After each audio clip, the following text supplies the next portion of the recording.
സുഹൃത്തുക്കളെ, ഞാൻ മദ്യാസക്തൻ. ഈശ്വര കൃപയാലും ഏടെ കൂട്ടായ്മയാലും ഇന്നേ ദിവസം മദ്യപിച്ചിട്ടില്ല. എന്റെ പേര് Shaiju, Sauhrudam group. Hi hi ഷൈജേട്ടാ. ഷൈജേട്ടാ, ഹായ് സൗഹൃദം ഹായ് ഗ്രൂപ്പ് എല്ലാം hi hi hi hi hi സന്തോഷം. ഹായ് ഹായ് എല്ലാവർക്കും ഹായ് ഹായ്. വളരെ വളരെ സന്തോഷം. ഇന്നൊരു ദിവസം കൂടെ മദ്യത്തിന് ഒഴിവായി കൂട്ടായ്മയുടെ ഇങ്ങനെ യാത്ര ചെയ്യാൻ അവസരം കിട്ടിയതിന് ശരിക്കും സന്തോഷമുണ്ട്. ഇന്നിപ്പം ജ്വാലയിൽ വന്നിട്ട് ഇന്ന് ഇത്തരത്തില് ഇതെങ്ങനെ പ്രവർത്തിക്കുന്നു എന്നുള്ളൊരു വിഷയമായിട്ട് ഒരു ടോപ്പിക്കാണ് അത്. ശരിക്കും ആ ഒരു മീറ്റിംഗ്, ആ ഒരു വിഷയമായിട്ട് ഇന്ന് വന്ന് സംസാരിക്കാനായിട്ടൊരു അവസരം. ശരിക്കും രാജേട്ടൻ പറഞ്ഞ കണക്ക് എനിക്കും ഒരു ചെറിയ വയ്യായികയും ഇന്നലെ രാത്രി ആഹാരമൊക്കെ കഴിഞ്ഞതിന് ശേഷം പെട്ടെന്നൊന്ന് ഛർദ്ദിക്കുകയൊക്കെ ചെയ്തു. പനിയുടേതായിരിക്കുമെന്ന് തോന്നുന്നു. വീട്ടിലൊക്കെ പനി ഉണ്ടായിരുന്നു. രാവിലെയും വെളുപ്പിനെയൊക്കെ ഛർദ്ദിച്ചു. കഴിഞ്ഞപ്പോൾ ഒരു ചെറിയ വൈകാരികം, ഞാൻ മരുന്നൊക്കെ മേടിച്ച് വീട്ടിൽ നിന്ന് ജോലിക്കൊന്നും പോയില്ല. വീട്ടിൽ തന്നെയാ, റെസ്റ്റിലായിരുന്നു. എന്നാലും ഈ മീറ്റിംഗിൽ അങ്ങ് കയറാന്നുള്ള രീതിയിൽ തന്നെ കരുതി. കാര്യം ഈ 1 മണിക്കൂറത്തെ ഈ മീറ്റിംഗിൽ ഇരിക്കുമ്പോഴത്തേക്ക് കിട്ടുന്നൊരു ഊർജ്ജം അതൊരു പ്രത്യേക രീതിയല്ലേ. അതുകൊണ്ട് തന്നെ ഇത് മുടക്കണ്ട എന്നുള്ള രീതിയിൽ ചിന്തിച്ചു. ഒരു ചെറിയ ഒമിറ്റ് ചെയ്യാനുള്ള ഒരു ചെറിയ ടെൻഡൻസി ഇങ്ങനെ ഉണ്ട്. അതാണ് ആകെ ഒരു ബുദ്ധിമുട്ടുള്ളത്. എന്തായാലും വളരെ സന്തോഷം. അത് മാത്രമല്ല, ഇന്നിപ്പോ എനിക്ക് ഞങ്ങളുടെ സൗഹൃദം ഗ്രൂപ്പിൽ നിന്ന് ഇപ്പൊ ജോലി സംബന്ധമായിട്ട് ഇന്ത്യക്ക് പുറത്തുള്ള നമ്മുടെ ഒരു സുഹൃത്തിനെ, എൻ്റെ ഒരു സഹോദരനെ ഈ മീറ്റിംഗ് ഇപ്പൊ കാണാൻ പറ്റി. സാധാരണ ഞങ്ങളുടെ ഗ്രൂപ്പിന് അങ്ങനെ ഓൺലൈൻ മീറ്റിംഗ് ഇല്ലാത്തതുകൊണ്ട് പുള്ളിയെ കാണാനൊക്കെ ബുദ്ധിമുട്ടാണ്. ഇപ്പൊ കണ്ടപ്പോഴത്തേക്ക് അതിന്റെ ഒരു സന്തോഷം കൂടെ അതുകൂടെ ഒന്ന് പങ്കുവെച്ചതാണ്. എന്തായാലും വലിയ ഭാഗ്യമായി പോയി. ആൽക്കഹോളിക്സ് അനോണിമസ് എന്ന് കേൾക്കാനും ഇതിന്റെ ഉള്ളിൽ എത്തിപ്പെടാനും ഒക്കെ ഒരു അവസരം ഉണ്ടായത്. ഇതിനകത്തിരിക്കുന്ന ഓരോരുത്തരെയും പോലെ മദ്യത്തിന്റെ ആ ഒരു നീരാളിപ്പിടുത്തത്തിൽ ജീവിതം കയ്യിന്ന് പോയിന്ന് തോന്നിയ ഒരു അവസരത്തിൽ തന്നെയാണ് കൂട്ടായ്മയിലേക്ക് വന്നത്. അതിന് തൊട്ട് മുമ്പുണ്ടായിരുന്ന അവസരം വരെയും എനിക്കിത് നിയന്ത്രിച്ച് കഴിക്കാൻ പറ്റും എന്നുള്ളൊരു വിശ്വാസത്തിൽ തന്നെയാണ് ഞാൻ മുന്നോട്ട് പോയിക്കൊണ്ടിരുന്നത്. വ്യക്തിപരമായിട്ടുള്ള കാര്യങ്ങൾ പറയുകയാണെന്നുണ്ടെങ്കിൽ, നന്നേ ചെറുപ്പത്തില് മദ്യപാനമൊക്കെ തുടങ്ങാൻ പറ്റിയ, മീൻസ് അതിനകത്ത് ഏറ്റവും ചെറുപ്പത്തിൽ തന്നെ 10, 16, 17 വയസ്സിൽ തന്നെ മദ്യം രുചിച്ചു തുടങ്ങുകയും പിന്നീട് അങ്ങോട്ട് പതുക്കെ വളരെ ഗ്രാജുവലി കഴിച്ചു തുടങ്ങുകയും 28 വയസ്സ് വിവാഹമൊക്കെ കഴിഞ്ഞ സമയമായപ്പോഴത്തേക്കും മദ്യം നന്നായിട്ട് കഴിക്കുന്ന ഒരവസ്ഥ, ഡെയിലി കഴിക്കുന്ന ഒരവസ്ഥയിലേക്കും, തുടർന്ന് അങ്ങോട്ട് 31-ാമത്തെ വയസ്സൊക്കെ എത്തിയപ്പോൾ നല്ല രീതിയിൽ മദ്യിക്കുന്ന ഒരവസ്ഥയിലേക്കൊക്കെ പോയി. അന്ന് എനിക്ക് അറിഞ്ഞൂടായിരുന്നു ഇതൊരു പ്രോഗ്രസീവ് ഡിസീസ് ആണ് എന്നുള്ളത്. പ്രോഗ്രസീവ് ഡിസീസ് ആണെന്ന് പോയിട്ട് ഇതൊരു ഡിസീസ് ആണെന്ന് പോലും എനിക്ക് അറിയില്ലായിരുന്നു എന്നുള്ളത്. എന്തായാലും ഞാനൊരു അലങ്കാരമായിട്ട് തന്നെയായിരുന്നു എന്റെ മദ്യപാനത്തെ കൊണ്ടു നടന്നിരുന്നത്. നന്നായിട്ട് ഒരു നല്ല നല്ല രീതിയിൽ ക്വാളിറ്റി ഡ്രിങ്കിങ് എന്നൊക്കെ ഞാൻ സ്വയം വിശേഷിപ്പിച്ച് കൊണ്ടു നടക്കുന്ന ഒരു അവസ്ഥയിലാണ് എന്റെ മദ്യപാനത്തെ കൊണ്ടു നടന്നിരുന്നത്. അല്ലാതെ ലോക്കൽ കുടിയൊന്നും എനിക്കില്ലായിരുന്നു. മദ്യപിച്ച് വഴിവക്കിലൊക്കെ വീണ് കിടക്കുന്നവരാണ് മദ്യാസക്തർ അല്ലെങ്കിൽ ആൽക്കഹോളിക് ആയിട്ടുള്ളവർ. എനിക്ക് അത്തരത്തിലൊരു പ്രശ്നമൊന്നും ഉള്ള ഒരാളല്ല എന്ന ധാരണയിൽ തന്നെയാണ് ഞാൻ മദ്യപിച്ച് പോയിക്കൊണ്ടിരുന്നത്. പക്ഷെ ഒരു രീതിയിലും മുന്നോട്ട് വയ്ക്കാൻ, എൻ്റെ ഒരു ഭാഷയിൽ പറയുകയാണെങ്കിൽ, മുന്നോട്ട് ഒരു ചുവട് പോലും വെക്കാൻ ഇല്ലാത്തൊരു സാഹചര്യം എത്തിക്കഴിഞ്ഞപ്പോൾ തന്നെയാ ഇനി ഇതിനെന്ത് മാർഗം എന്നുള്ളതിനെ പറ്റി ചിന്തിക്കാൻ തുടങ്ങിയത്. പലപ്പോഴും എൻ്റെ ജോലി സ്ഥലത്തും വീട്ടിലും ഒക്കെ ഉണ്ടാകുന്ന പ്രശ്നങ്ങൾ, ഞാൻ എടുക്കുന്ന തീരുമാനങ്ങൾ തെറ്റായി പോകുന്ന ഒരു സാഹചര്യം, ജോലിയിലൊക്കെ താല്പര്യം കുറയുന്നു, മറ്റേത് ജോലിക്കൊക്കെ വലിയ ഇമ്പോർട്ടൻസ് കൊടുത്ത് ചെയ്തുകൊണ്ടിരുന്നിടത്ത് വർക്കിനെയൊക്കെ ബാധിക്കുന്ന രീതിയിലും മദ്യപാനം എത്തി തുടങ്ങിയപ്പോഴൊക്കെ ഇതെന്താ ഇങ്ങനെ പോകുന്നത്, ഇത് ഇങ്ങനെ പോയാൽ ശരിയാവത്തില്ലല്ലോ എന്ന് ചിന്തിക്കുന്ന അതേ അവസരത്തിൽ തന്നെ ഒരല്പം കൂടെ കഴിച്ചിട്ട് ചിന്തിക്കാമെന്ന് ചിന്തിക്കുന്ന അവസ്ഥയിലേക്കൊക്കെ പോയി. നിയന്ത്രിക്കാൻ പറ്റാത്ത രീതിയിൽ മദ്യം എന്നെ പിടികൂടി എന്നൊക്കെ എനിക്ക് മനസ്സിലായി. പിന്നീടാണ് ബിഗ് ബുക്ക് ഒക്കെ വായിച്ചതിന് ശേഷമാണ് അത്തരത്തിൽ ചിന്തിക്കുമ്പോഴത്തേക്കും ഒരുപാട് ദൂരം തിരിച്ച് നടക്കാൻ പറ്റാത്ത അത്രയും ദൂരം യാത്ര ചെയ്ത് കഴിഞ്ഞിരിക്കും എന്നൊക്കെ ഇതിനകത്ത് പറഞ്ഞത് പിന്നീടാണ് അതൊക്കെ മനസ്സിലാക്കാൻ പറ്റിയത്. എന്തായാലും ഇനി ഇങ്ങനെ പോയാൽ ശരിയാവത്തില്ല, എങ്ങനെയും മദ്യത്തെ ഒന്ന് നിയന്ത്രിക്കണം എന്ന് ചിന്തിച്ചിട്ടും പിന്നെയും കുറെ കാലം കുടിച്ച് നടന്നു എന്നുള്ളതാണ് കാര്യം. അത്തരം ചിന്തകൾക്കൊന്നും വലിയ സ്ഥാനമില്ലായിരുന്നു. എത്രയും പെട്ടെന്ന് തന്നെ വീണ്ടും കുടിയിലേക്ക് അങ്ങ് ആകർഷിച്ചു പോകുന്നൊരവസ്ഥ ഞാൻ പലപ്പോഴും മീറ്റിങ്ങുകളിൽ ഷെയർ ചെയ്തിട്ടുള്ളതാണ്. ശരീരം മദ്യം ആവശ്യപ്പെടുന്ന സമയത്ത് മനസ്സ് വേണ്ടാന്നും, മദ്യം ആവശ്യപ്പെടുന്ന സമയത്ത് ശരീരം വേണ്ടാന്നും ഒക്കെ പറയുന്ന വല്ലാത്തൊരു ആത്മസംഘർഷമുണ്ട്. അത് ഈ കൂട്ടായ്മയിലുള്ളവർക്കൊക്കെ അനുഭവപ്പെട്ടുള്ളതായിരിക്കും. രാവിലെ ഉണരുമ്പോ തലേന്നത്തെ ആ ഒരു ബുദ്ധിമുട്ട് കണ്ടിട്ട് ഇന്നിനി എന്ത് സംഭവിച്ചാലും ഞാൻ കുടിക്കത്തില്ല എന്നുള്ള തീരുമാനം എടുക്കുകയും ശരീരം മദ്യം ആവശ്യപ്പെട്ട് യാന്ത്രികമായി മദ്യത്തിലേക്ക് അടുക്കുന്ന, യാന്ത്രികമായിട്ടെന്നൊക്കെ പറയുമ്പോൾ അതിന്റെ ഒരു ടെക്നിക്കൽ വാക്കുകൾ പറയുന്നുള്ളു. അങ്ങോട്ട് പേന എടുക്കാനോ എനിക്ക് ഒന്ന് പല്ല് തേച്ച് വൃത്തിയായി കുളിച്ചു വരാനോ പോലും പറ്റാത്ത അവസ്ഥയിലേക്ക് ഒരു വല്ലാത്ത ഒരു ശാരീരികമായിട്ടുള്ള ഒരു ബുദ്ധിമുട്ട്. അത് കാരണം മദ്യം കുടിക്കാനായിട്ട് മനസ്സുകൊണ്ട് തലേന്നത്തെ കാര്യങ്ങൾ എത്ര തന്നെ ബുദ്ധിമുട്ടുണ്ടാക്കിയാലും ഇന്നിനി കുടിക്കണ്ടെന്ന് തീരുമാനിച്ചാലും മദ്യം കഴിക്കാനായിട്ട് ശരീരം ഇറങ്ങിപ്പോകുന്ന ഒരു അവസ്ഥ. തൊട്ടടുത്ത ദിവസം ശാരീരികമായ അവശത, തലേന്ന് കഴിച്ചതിന്റെ ആ ഒരു ബുദ്ധിമുട്ട്, തക്കതായ ഒരു രോഗമൊന്നും എടുത്തു പറയാനൊന്നും ഇല്ലെങ്കിൽ പോലും കിടക്കുന്ന കട്ടിലിൽ നിന്ന് എഴുന്നേക്കാൻ പോലും പറ്റാത്ത രീതിയിലുള്ള ഒരു ശാരീരികമായിട്ടുള്ള അവശത എപ്പ എത്തി, എങ്ങനെയായിരുന്നു ഇന്നലെ രാത്രിയിൽ വന്നിട്ട് ആഹാരം കഴിച്ചോ കുളിച്ചോ എന്ന് പോലും ഓർക്കാൻ പറ്റാതെ തൊട്ടടുത്ത് കിടത്തുറങ്ങുന്ന കൊച്ചു കുഞ്ഞുങ്ങൾ, രണ്ട് മക്കള്, അവരെയൊക്കെ കണ്ടിട്ട് ഇന്നിനി കഴിക്കുന്നില്ല എന്നുള്ള ഒരു അവസ്ഥയിലേക്ക് ചിന്തിക്കുമ്പോഴത്തേക്ക് മാനസികമായിട്ട് മദ്യത്തിലേക്കുള്ളൊരു ആവേശം, മദ്യം ആ ഒരു തലയ്ക്ക് കയറി പിടിച്ചു നിർത്തുന്ന ഒരു അവസ്ഥ. ആ സമയങ്ങൾ ഇങ്ങനെ ഓരോന്ന് പോയി പോയി പോയി ബാറ് തുറക്കുന്ന ഒരു മിനിറ്റ് എത്തുമ്പോഴത്തേക്കും ഇറങ്ങി ഓടുന്ന രീതിയിലേക്ക് പോകുന്ന ഒരു അവസ്ഥ. അപ്പോൾ ശരീരം വേണ്ടാന്ന് പറയുമ്പോൾ മനസ്സും, മനസ്സ് വേണ്ടാന്ന് പറയുമ്പോൾ ശരീരവും മദ്യത്തിലേക്ക് പോകുന്ന വളരെ മോശമായ ഒരു അവസ്ഥയെ തന്നെയാണ്. ഇത് ആർക്കും പറഞ്ഞാൽ മനസ്സിലാവാത്തൊരു കാര്യമായിരുന്നു. ആ അവസ്ഥയെ തന്നെയാണ് ഞാനും കൂട്ടായ്മയിൽ വന്നത്. എന്തായാലും വന്നു കയറിയത് നല്ല സ്ഥലത്തായിരുന്നതുകൊണ്ടും ഒരു കൂട്ടം നല്ല ആൾക്കാരോടൊപ്പം യാത്ര തുടങ്ങാൻ പറ്റിയതുകൊണ്ടും എനിക്ക് ആൽക്കഹോളിക്സ് അനോണിമസ് എന്താണെന്ന് മനസ്സിലാക്കാൻ പറ്റിയെന്നുള്ളതാണ്. ഇതൊരു രോഗമാണെന്നൊന്നും അറിയില്ലായിരുന്നു. കൂട്ടായ്മയിൽ വന്നതിന് ശേഷമാണ് ആദ്യമായിട്ട് രോഗം എന്നുള്ള വാക്ക് പോലും, ഈ ആൽക്കഹോളിക്സം എന്ന് പറയുന്ന രോഗമാണെന്നുള്ള കാര്യം പോലും ഞാൻ അറിയുന്നത്. സ്വാഭാവികമായിട്ടുള്ള ഒരു അന്വേഷണം, അങ്ങനെയാണെങ്കിൽ ഇത് എന്താ രോഗം, എനിക്കും ഈ രോഗവും ഉണ്ടോ, സംശയമായിരുന്നു എനിക്കിത് ഉണ്ടോ എന്നുള്ളത്. അപ്പൊ അതിനെ പരീക്ഷിച്ച് നോക്കാനൊക്കെ പറഞ്ഞെങ്കിലും പരീക്ഷണത്തിലേക്കൊന്നും മുതിർന്നില്ല. കാരണം ഞാൻ അതിന് വന്നു കയറുന്നതിന് തൊട്ട് മുമ്പ് വരെയുള്ള ഒരു എന്റെ ബുദ്ധിമുട്ടുകളിൽ നിന്നും എനിക്ക് വല്ലാത്തൊരു മോചനമായിരുന്നു. കൃത്യമായ സമയത്ത് ആഹാരം കഴിക്കുക, കൃത്യമായിട്ട് കിടന്ന് ഉറങ്ങാൻ പറ്റുന്ന ഒരു അവസരം, എന്റെ ജോലിയിലൊക്കെ കാര്യങ്ങൾ തിരക്കാൻ പറ്റുന്നു. എന്റെ തൊഴിലുമായിട്ട് ബന്ധപ്പെട്ട് എനിക്ക് പ്രിന്റിംഗ് പ്രസ്സാണ്.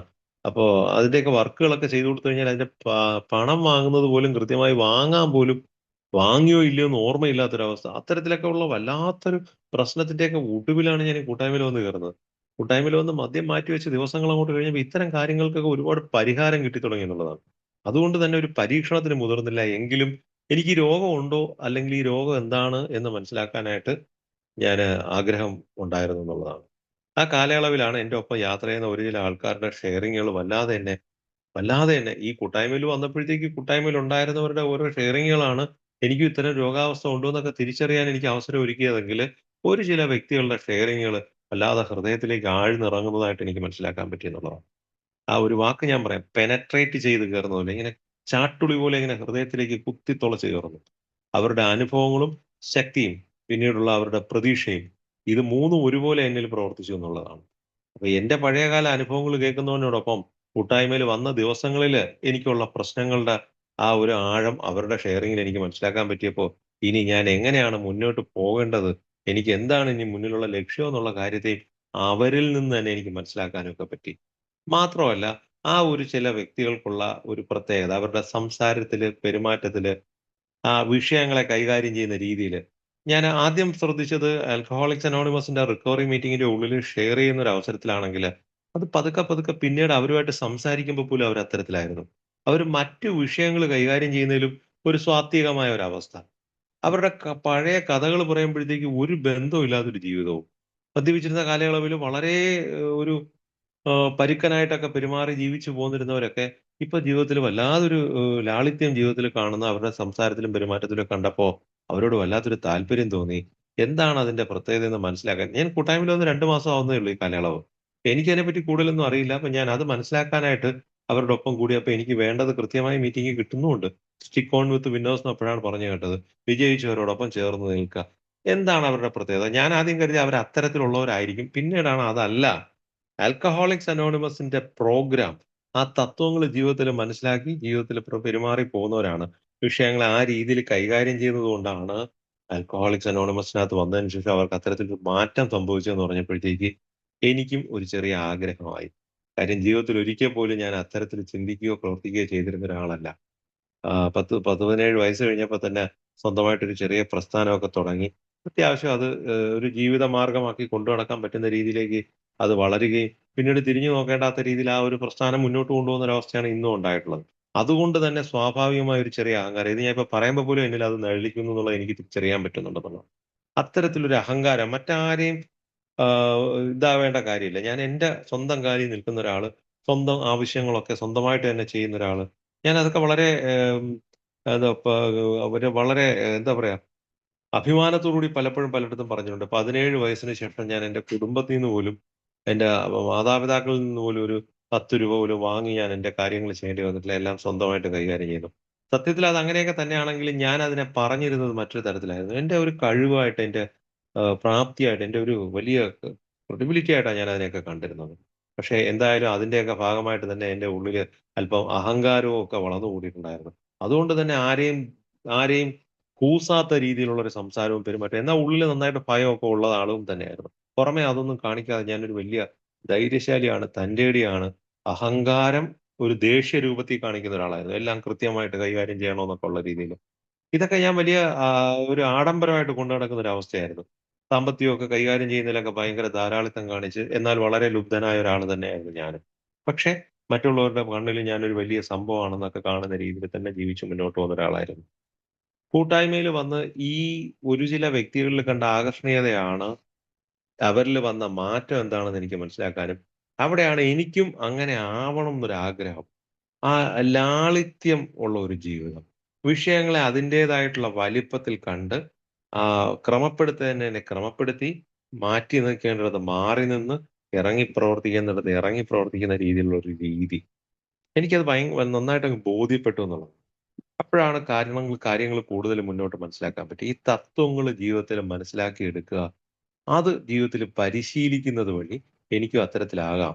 കാരണം ഇനിയാണ് നമ്മൾ ഈ പ്രോഗ്രാമുമായിട്ട് ബന്ധപ്പെട്ടാണ് ഇതെങ്ങനെ പ്രവർത്തിക്കുന്നു എന്നുള്ള പ്രോഗ്രാമുമായിട്ട് ബന്ധപ്പെട്ട് തന്നെയാണ് ഞാൻ ഇന്നത്തെ മീറ്റിംഗില് ഞാന് തയ്യാറായി വന്നിരിക്കുന്നത്. കാരണം ഞാന് മദ്യത്തിന് മുന്നിൽ ശക്തിഹീനനാണ് എന്നുള്ളൊരു കാര്യം എനിക്ക് മനസ്സിലായി. അത് കൂട്ടായ്മയിൽ വരുന്നതിന് മുമ്പ് തന്നെ ഞാൻ സമ്മതിച്ചിരുന്നൊരു കാര്യമാണ് വ്യക്തിപരമായി.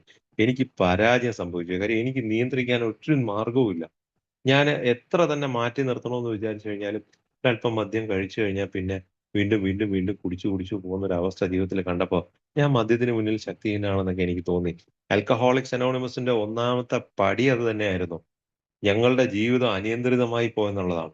അപ്പൊ ഞാൻ കരുതിയിരുന്നത് മദ്യപാനമാണ് എന്റെ പ്രശ്നം. ഈ മദ്യം ഒന്ന് നിയന്ത്രിക്കാൻ അല്ലെങ്കില് കൂട്ടായ്മയിൽ വന്നതിന് ശേഷം എനിക്കത് മനസ്സിലാക്കാൻ പറ്റി. നിയന്ത്രിക്കാനുള്ള ഒരു അവസരം എനിക്കിവിടെ ഇല്ല. എന്നെപ്പോലൊരു മദ്യാസക്തനെ സംബന്ധിച്ചിടത്തോളം മാറ്റി നിർത്താനുള്ള ഒരു സാഹചര്യം മാത്രമേ ഉള്ളൂ. അത്തരത്തില് ഇന്നൊരു ദിവസത്തേക്ക് അവിടെയും വലിയ വിഷയങ്ങളുണ്ടായിരുന്നു. കുടിച്ചുകൊണ്ട് നടക്കുന്ന കാലഘട്ടത്തില് എനിക്ക് നന്നായിട്ട് അറിയാം. ഈ കുടി മോശമാണെന്നുള്ളത്. ഞാൻ ആദ്യം മദ്യപിക്കുന്നത് വലിയ ആഹ്, ആഡംബരത്തിലായിരുന്നു. നല്ല സന്തോഷമായിട്ടായിരുന്നു. ക്വാളിറ്റി ഡ്രിങ്കിങ് ഒക്കെ ആണെന്നൊക്കെ പറഞ്ഞിട്ട് എക്സിക്യൂട്ടീവ് ബാറിൽ പോയി അത്തരം മദ്യപാനമൊക്കെ ആയിരുന്നു ചെയ്തുകൊണ്ടിരുന്നെങ്കില്, പിന്നീടുള്ള അവസാന സമയങ്ങളിലൊക്കെ രാവിലെ തുടക്കം കുറിക്കുന്നത് അങ്ങനെ രാത്രി ഏതെങ്കിലുമൊക്കെ ബാറിൽ കയറി എന്തെങ്കിലുമൊക്കെ വാങ്ങി കുടിക്കുന്ന അവസ്ഥയിലേക്കൊക്കെ പോയിരുന്നു എന്നുള്ളതാണ്. അപ്പൊ ആ ഒരു ശക്തിഹീനത തീർച്ചയായിട്ടും മനസ്സിലാക്കി എന്നോട് എനിക്ക് ഒന്നും ചെയ്യാൻ പറ്റാതെ വാരി വിഴുങ്ങുന്ന അവസ്ഥയിലേക്ക് മധ്യത്തിൽ എത്തിയപ്പോഴത്തേക്ക് എനിക്ക് തന്നെയും എന്റെ ചുറ്റുപാടുമുള്ള പല സുഹൃത്തുക്കളും എന്തിന് ബാറിലുള്ള സ്റ്റാഫുകൾ പോലും എന്നോട് പറയാൻ തുടങ്ങി എന്നുള്ളതാണ്. എന്റെ കുടി അത്ര നല്ലതല്ല. ഇങ്ങനെ കുടിക്കരുതെന്ന്. എനിക്ക് നന്നായിട്ട് അത് ധാരണയുണ്ടായിരുന്നു. അവസാന സമയങ്ങളില് ഞാൻ കുടിക്കുന്ന രീതി എനിക്ക് തന്നെ അറിയാം. ഇതെവിടെ പോയി അവസാനം ഞാനതങ്ങ് വിട്ടു എന്നുള്ളതാണ്. ഇനി എനിക്കിത് നിയന്ത്രിക്കാൻ കഴിയത്തില്ല. ഇങ്ങനെ തന്നെ ഇത് തീരുവുള്ളൂ എന്നൊക്കെ ഉള്ളത് എന്റെ 42ാമത്തെ വയസ്സിൽ ഞാൻ ചിന്തിച്ച ഒരാളാണ്. അതുകൊണ്ട് തന്നെയാണ് പത്രത്തില് ചരമകോളം എടുത്ത് വായിക്കുന്ന ഒരു അവസ്ഥയൊക്കെ എനിക്ക് അപ്പോഴെത്തി. കാര്യം ഞാനും ഇനി വലിയ താമസമില്ലാതെ മരണത്തിലേക്ക് എത്തുമെന്നൊക്കെ ഞാനും ആ സമയത്ത് ചിന്തിച്ചിരുന്നു എന്നുള്ളതാണ്. മനസ്സിന്റെ ഉള്ളിൽ ആഗ്രഹമുണ്ട് മദ്യത്തിൽ നിന്ന് മാറണം. ഒരുപാട് പേര് എന്നോട് പറയുന്നുണ്ട് മദ്യത്തിൽ നിന്ന് മാറണമെന്ന്. ഇങ്ങനെ ആവരുതെന്ന്. പക്ഷേ അത് എങ്ങനെയാണ് മാറേണ്ടതെന്നുള്ളതിനെ പറ്റി എനിക്കൊരു ധാരണയില്ലായിരുന്നു. ഈ പറഞ്ഞ സുഹൃത്തുക്കൾ ആരും തന്നെ എനിക്ക് അത് പറഞ്ഞു തന്നില്ല. എന്റെ കുടി ശരിയല്ലെന്നും, നീ കുടി നിർത്തണമെന്നും പറയാനല്ലാതെ, എങ്ങനെ നിർത്തണം എന്നുള്ളതിനെ പറ്റി ഞാൻ ഒരുപാട് പരീക്ഷണങ്ങൾ നടത്തി നോക്കിയ ആളാ. ക്രിസ്മസ്, ന്യൂ ഇയർ, ഓണം അങ്ങനെയുള്ള പല വിശേഷ ദിവസങ്ങളിൽ എന്റെ പിറന്നാളിന് ഒക്കെ ഞാൻ കുടി അങ്ങ് നിർത്താം. ഇനി തൊട്ട് കുടിക്കുന്നില്ല എന്നുള്ള രീതിയിൽ ഒരുപാട് പരീക്ഷണങ്ങൾ നടത്തി പരാജയപ്പെട്ടു പോയ ആളാ. എന്നെക്കൊണ്ട് അതിന് കഴിഞ്ഞില്ല എന്നുള്ളതാണ്. സത്യസന്ധമായി എനിക്ക് മദ്യപാനം നിർത്തണമെന്നും നിയന്ത്രിക്കണമെന്നും ഒക്കെ ഭയങ്കര ആഗ്രഹമായിരുന്നു. മദ്യപിക്കാത്ത ആൾക്കാരോടൊക്കെ വല്ലാത്ത ആരാധനയായിരുന്നു. പക്ഷേ എനിക്ക് കഴിയുന്നില്ല. എനിക്ക് അറിഞ്ഞൂടായിരുന്നു. ആൽക്കഹോളിക്സ് അനോണിമസിന്റെ ഉള്ളിൽ വന്നപ്പോഴത്തേക്കാണ് എങ്ങനെയാണ് മദ്യത്തെ മാറ്റി നിർത്തേണ്ടതെന്നുള്ള കാര്യം വളരെ ലളിതമായിട്ട്, വളരെ ലളിതമായിട്ട് ഇന്നൊരു ദിവസം മദ്യത്തിൽ നിന്ന് മാറി നിൽക്കാൻ പറ്റുമോ എന്ന് ചോദിച്ച ചോദ്യത്തിന്റെ മുമ്പിലാണ് ഓരോ ദിവസം മാറി നിൽക്കാൻ പറ്റിയത്. അങ്ങനെ ആ മദ്യത്തിന് മുന്നിലുള്ള ശക്തിഹീനത പൂർണ്ണമായും സമ്മതിച്ച് തോറ്റു കൊടുത്തപ്പോ വിജയിക്കാനുള്ള ഒരു അവസരം കിട്ടി എന്നുള്ളതാണ്. പക്ഷേ അവിടെ അതുവരെ ഉണ്ടായിരുന്നുള്ളൂ എന്നാണ് ഞാൻ കരുതിയിരുന്നതെങ്കില്, അതിനപ്പുറത്തൊരു കാര്യം കൂടെ എനിക്ക് ആൽക്കഹോളിക്സ് അനോണിമസിന്റെ ഒന്നാമത്തെ പടിയിൽ എനിക്ക് മനസ്സിലാക്കാൻ പറ്റി എന്നുള്ളതാണ്. ഞങ്ങളുടെ ജീവിതം അനിയന്ത്രിതമായി പോയി എന്നുള്ളൊരവസ്ഥ. ഈ മദ്യപാനം മൂലമോ അഥവാ അനിയന്ത്രിതമായ ഒരു ജീവിത രീതി ഉണ്ടായിരുന്നത് കൊണ്ടോ ആണ് ഞാൻ ഇങ്ങനെ ആയെന്നുള്ളത്. എനിക്കത് ക്ലിയർ ആയില്ല എന്നുള്ളതാണ്. എനിക്ക് അത്തരത്തിൽ ആദ്യമേ പറഞ്ഞു തന്നപ്പോഴത്തേക്ക് എനിക്കത് മനസ്സിലായില്ല. അപ്പോഴാണ് ആ പ്രോഗ്രാമിന്റെ പാതയില് ഒരു സ്പോൺസറും ഒക്കെ ആയിട്ട് കണ്ടെത്തി മുന്നോട്ട് പോയപ്പോഴാണ് കൂടുതൽ കൂടുതൽ കാര്യങ്ങൾ എനിക്ക് മനസ്സിലാക്കാൻ പറ്റിയത്. ഇത്തരത്തില് ഓരോ പടികളെ പറ്റിയും ആഹ് മ 2020 കൊറോണ കാലഘട്ടത്തില് അമൂല്യ എന്ന് പറഞ്ഞൊരു ഗ്രൂപ്പിൽ ചർച്ച ചെയ്യുന്നത് കേട്ടിട്ടാണ് എനിക്ക് ഈ പടികളിലേക്ക് ആകർഷണീയത വന്നത്. ഞാൻ പെട്ടെന്ന് ആ ഒരു കാര്യം ഓർത്തതുകൊണ്ടാണ് ഇന്നിപ്പോ പറഞ്ഞത്. അപ്പോ എന്റെ ജീവിതം അനിയന്ത്രിതമായി പോയെന്ന് പറയുന്നത് മദ്യത്തിന്റെ മുമ്പിൽ മാത്രമല്ല, എനിക്ക് മറ്റു പല സംഭവങ്ങളിലും എനിക്ക് അനിയന്ത്രിതാവസ്ഥ ഉണ്ട് എന്നുള്ള കാര്യം, ആർത്തി പിടിച്ച ഒരു ജീവിതമാണ് എന്റേതെന്നൊക്കെ എനിക്ക് പിന്നീട് പതുക്കെ പതുക്കെ മനസ്സിലാക്കാൻ പറ്റി. 7 മാരക പാപങ്ങൾ എന്നിൽ ഉണ്ട് എന്നുള്ള ഒരു പൊതുവില് ആൽക്കഹോളിക്കിന് അഹങ്കാരം, അലസത, ആർത്തി, കാമം, കോപം, അത്തരത്തിൽ 7 മാരക പാപങ്ങള് എന്നിൽ ഉണ്ട് എന്നുള്ള കാര്യം എനിക്ക് മനസ്സിലാക്കാൻ പറ്റി. വ്യക്തികളോട് കൃത്യമായിട്ട് സ്നേഹം പ്രകടിപ്പിക്കാൻ അറിയില്ല. മര്യാദയ്ക്ക് ഒരു ഒരു ഒരു ഒരു ഒരു കാര്യം സംസാരിക്കാൻ അറിയത്തില്ല. ദേഷ്യം പ്രകടിപ്പിക്കാൻ അറിഞ്ഞൂടാ. അഹങ്കാരത്തിന്റെ കൊടുമുടിയിൽ നിൽക്കുന്നൊരവസ്ഥ. സിമ്പതി കാണിക്കാൻ പോലും മര്യാദയ്ക്ക് അറിയാൻ വയ്യാത്തൊരവസ്ഥ. അപ്പൊ ഇത്തരത്തിലുള്ള കുറേ കാര്യങ്ങളുടെ ഒരു ജോലി ചെയ്യാൻ അലസത, ഈ മടി പിടിച്ച് പിന്നീടത്തേക്ക് മാറ്റിവെക്കുന്ന ഒരവസ്ഥ. ഇതൊക്കെ പറഞ്ഞപ്പോഴത്തേക്ക് ഞാൻ കോരിത്തരിച്ചു പോയതാ. കാര്യം എന്റെ സ്വഭാവത്തിൽ അടങ്ങിയിരിക്കുന്ന സംഭവങ്ങളാ. എന്ത് കാര്യവും പിന്നിടത്തേക്ക് മാറ്റിവെക്കുക. തുടങ്ങിക്കഴിഞ്ഞാലോ ആ കാര്യം തീർത്തിട്ട് മാത്രമേ പിന്നെ പോളൂ. ആർത്തിയാണ്. 2 ദിവസം കൊണ്ട് ചെയ്യേണ്ട, എനിക്ക് പ്രാക്ടിക്കലി എന്റെ പ്രസ്സിൽ ഞാൻ ചെയ്യുന്നൊരു കാര്യമായിരുന്നു. 2 ദിവസം കൊണ്ട് ചെയ്യേണ്ട കാര്യങ്ങള് ഒറ്റ ദിവസം കൊണ്ട് ചെയ്തു തീർത്തിട്ട് എന്റെ ചിന്താഗതി അടുത്ത ദിവസം വെറുതെ ഇരിക്കാമല്ലോ. ആ ഒരു ചിന്താഗതിയിൽ ഇന്ന് തന്നെ തീർക്കണം എന്നുള്ളത്. അപ്പൊ ഒന്നും മര്യാദയ്ക്ക് ചെയ്യാൻ അറിഞ്ഞൂടാത്ത അവസ്ഥ. ഒരു ചെറിയ കുറവ്, ന്യൂനത കണ്ടു കഴിഞ്ഞാൽ അവരെ അത് കാര്യം പറഞ്ഞ് ക്ലിയർ ചെയ്യാനുള്ളിടത്ത് പൊട്ടിത്തെറിച്ച് അവരുടെ മേൽ കുതിര കയറുന്ന രീതിയിൽ അഹങ്കാരത്തിന്റെ കൊടുമുടിയിൽ നിന്ന് സംസാരിക്കുന്ന ഒരവസ്ഥ. ആരെങ്കിലും എന്തെങ്കിലും കാര്യങ്ങൾ എന്നോട് പറയാൻ വന്നാൽ നിങ്ങളാരും പറയണ്ട, എനിക്കറിയാം.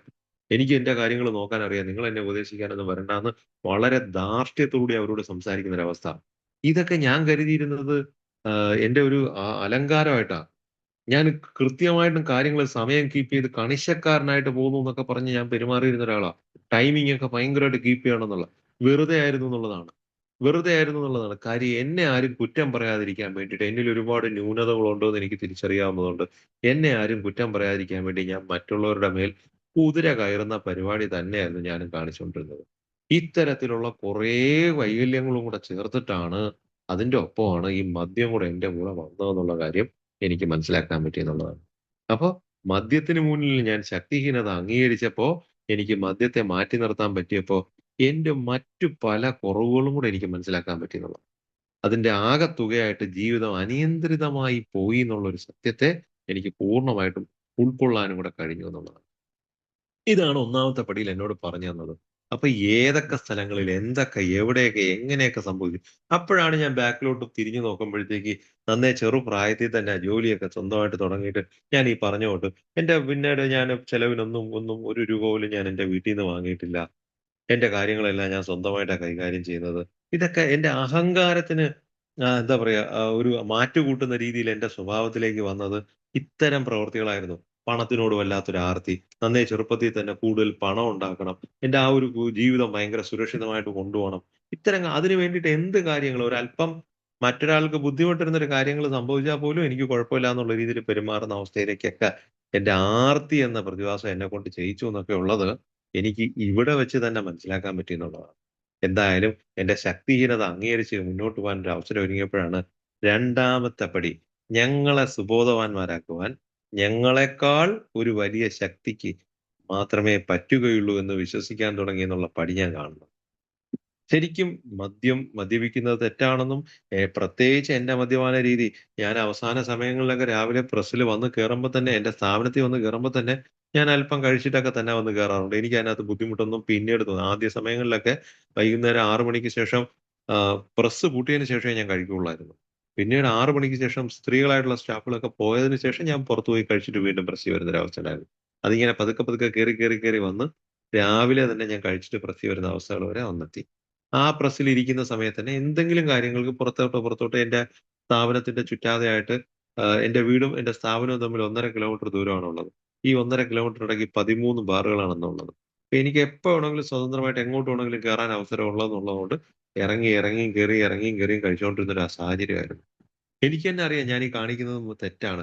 ഒരു ബാറിൽ തന്നെ ഏറ്റവും തൊട്ടടുത്തുള്ള ഒരു ബാറിൽ തന്നെ 8ഉം 10ഉം പ്രാവശ്യമൊക്കെ ഒരു ദിവസം കയറുന്നൊരവസ്ഥ.